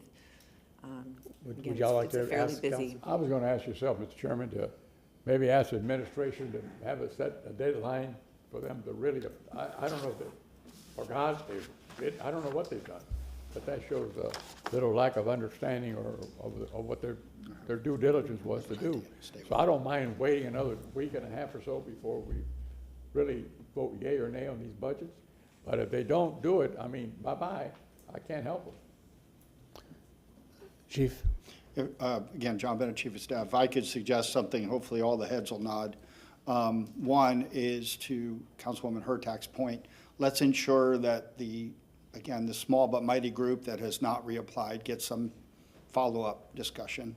Number two, again, we'll try and stay in the framework of what's been proposed at the budget, and then maybe report to council offline in time for the first public hearing. So you have much information by the time we get there. And then if council feels a need to make a motion during a regular meeting ahead of that public hearing, obviously we'll indulge. But we'll need a little time to take all these 82 either previous non-reapplied or newly applying and vet through everything we've discussed today. So we'll need a little breathing room for that. Well, again, the irony is that a lot of those ones that haven't applied would be the ones that I was just talking about that probably shouldn't be on the list anymore anyway. Or, we provide a very small amount to their much larger scale operation, and a little bit for us is a lot, So what's the suggestion? What do you guys want to do? Just ask for the information, ask for the budget analyst to work with the administration and bring it to the first public hearing? We have to do. I know, but I'm saying consensus. Yeah, that'd be a good one. Okay, so consensus of council is for y'all to work together and bring us a perfect, unfallible product at the first budget hearing. And if they have to qualify, whatever they say they were going to do, we want evidence that they've done it. Yeah, I think they do that too. I think All they right. already do that. Okay, is there anything else on this item? If not, okay, we'd like to move to public comment. Is there anybody in the public that wishes to speak to this item? Ms. Tate? Good morning, almost good afternoon, Fran Tate, Jackson Heights Neighborhood Association, the East Tampa Community Revitalization Association, Community Advisory Committee member. On this item, I'm looking at transparency and accountability. I would even suggest that the nonprofits that are asking for the funding come before you all and present. Since you all have to approve the funding, it seems like you're not quite understanding what's going on. And no disrespect to Ms. Nguyen, she is awesome. That director is on it. She's awesome. No disrespect to her, but it seems like you all are not understanding who the nonprofits are. Why did they leave? Why didn't they get refunded? What's the scope of their work? I would even suggest that. And I hear 82. That's a lot of people coming before you, but this is important. It seems like some of these nonprofits that need the funding miss the application process. I'm not sure. I'm looking in, on the outside looking in, but that's just what it feels like to me. Thank you. Thank you. Next. Hello, my name is Charlie Adams, Director of Kids on the River, and also part of Kids on the River, we're focused on our food initiative, which is the Springs Market. The City of Tampa has given authorization to use a natural green space. It's a small peninsula, and I believe I mentioned it before. And I will appreciate you all considering different methods of how to allocate these funds, because a farmer's market, I believe, could address multiple issues in our community, create jobs, entrepreneurship, a sense of culture, as well as also addressing our food desert issue, while we can partner with local farmers to bring fresh produce to our community. And I think this will be a vital resource to the city of Tampa and how we can address some of the issues that we have in our community. So again, I appreciate you all for considering taking different avenues on how to allocate these resources. Thank you, Mr. Adams. Next speaker. Good afternoon, or good morning, Keela McCaskill. I too think that, kind of echo what Chair, Ms. Tate said. I don't think the nonprofits that could utilize the services know about the process.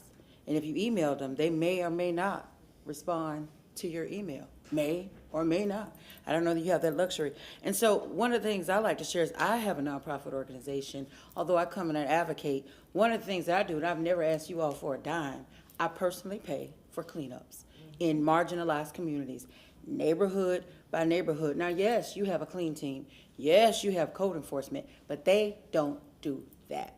I like to see neighborhood improvement be added, but I wouldn't want to apply and then you respond and say, oh, we already provide that. Because you don't provide it to the magnitude that you're assisting individuals removing the debris, trimming the tree, helping them avoid code enforcement fines at the same time. So we offer that. The only thing I wouldn't want to lose is Keith O'Connor and Detective Washington, because they're a big part in helping us facilitate that. We find out who has the fines. We find out who can't do anything about the fines. We find out who can't remove the debris. And we go in and assist those organizations at the Center for Economic Development, STEM exposure, giving children in marginalized communities the opportunity to explore other career choices, maybe not going to college. You got the Science and Beauty Academy, G3 Life Apps. The Skills Center may not be down here, but they're trying to do an art mural, but it doesn't fit. They can't find the money from anywhere else because I guess there's not a bucket for that. On your list, I'm seeing Skills Center, but I'm not seeing the funding for the Art Center. So they may not need the money for their building, but they're looking for money for a mural on the wall. There are so many other organizations that's mentioned.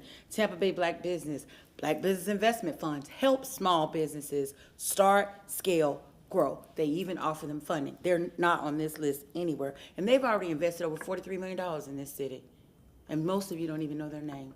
I feel like there needs to be some type of an opportunity, but I don't want to put you all in a position where people are going to start coming to you saying, hey, give me the money. But I do think you need to know the people that represent this city, and they do an outstanding job in doing so. So I'm not sure how you can fit that in by August 28th or when you can fit that in, but I do think that it would be of an opportunity for, one, extend the date for these amazing organizations to apply, and two, for you all to meet these people in a way that is not so, like they begging for money. Thank you. Thank you, Mr. McCaskill. Okay, last but not least, Michael Randolph. Maybe. He's been very patient. Thank you for being so patient, Mr. Randolph. Good afternoon. I was going to sleep, but I'm up now. Thank you. So I'm here to talk about West Tampa because we don't have our representatives in West Tampa, and our concern related to the budget is not in the mix. But as always, we step up to the plate and we fight for ourselves. Our ask is funding for the West Tampa Technology, Wealth Building, and Job Curation Center, which is a budget of $280,000, of which we'll be asking $20,000 from the city. That includes 30 new home-based businesses that will be created and create a tax base for the city. The other thing it does, in addition to increasing the tax base, it reduces crime by working with at-risk youth to start their own business. It increases the life for the dollar in the community because everything is coming back to the community, and reduce gentrification. As you know, since 1990, the West Tampa African American community has been reduced by 50%. So we not only propose to submit a logic model, but also a theory of change on how the city will get its return on its investment. Thank you for West Tampa. Thank you again, Ms. Randolph, for your patience. Okay, well, that concludes public comment. It's our last item on the agenda. Does anybody else have anything to add? Second. Mr. Shelby? You have on the agenda new business, for whatever reason. I guess that was perhaps That would be inappropriate, though, for this. inappropriate, except I do have one request, and we could take it up another time, otherwise we do it differently. But on August 28th, the Budget Advisory Committee has requested 5 minutes to be able to address the issue of fees. And they could do it during public comment if you give them extra minutes, perhaps. Well, I saw that.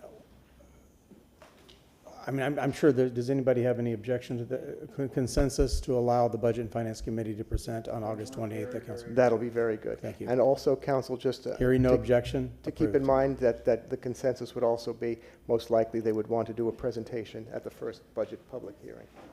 Okay, Good. Thank you, as long as Okay. we're all on the Okay. same page.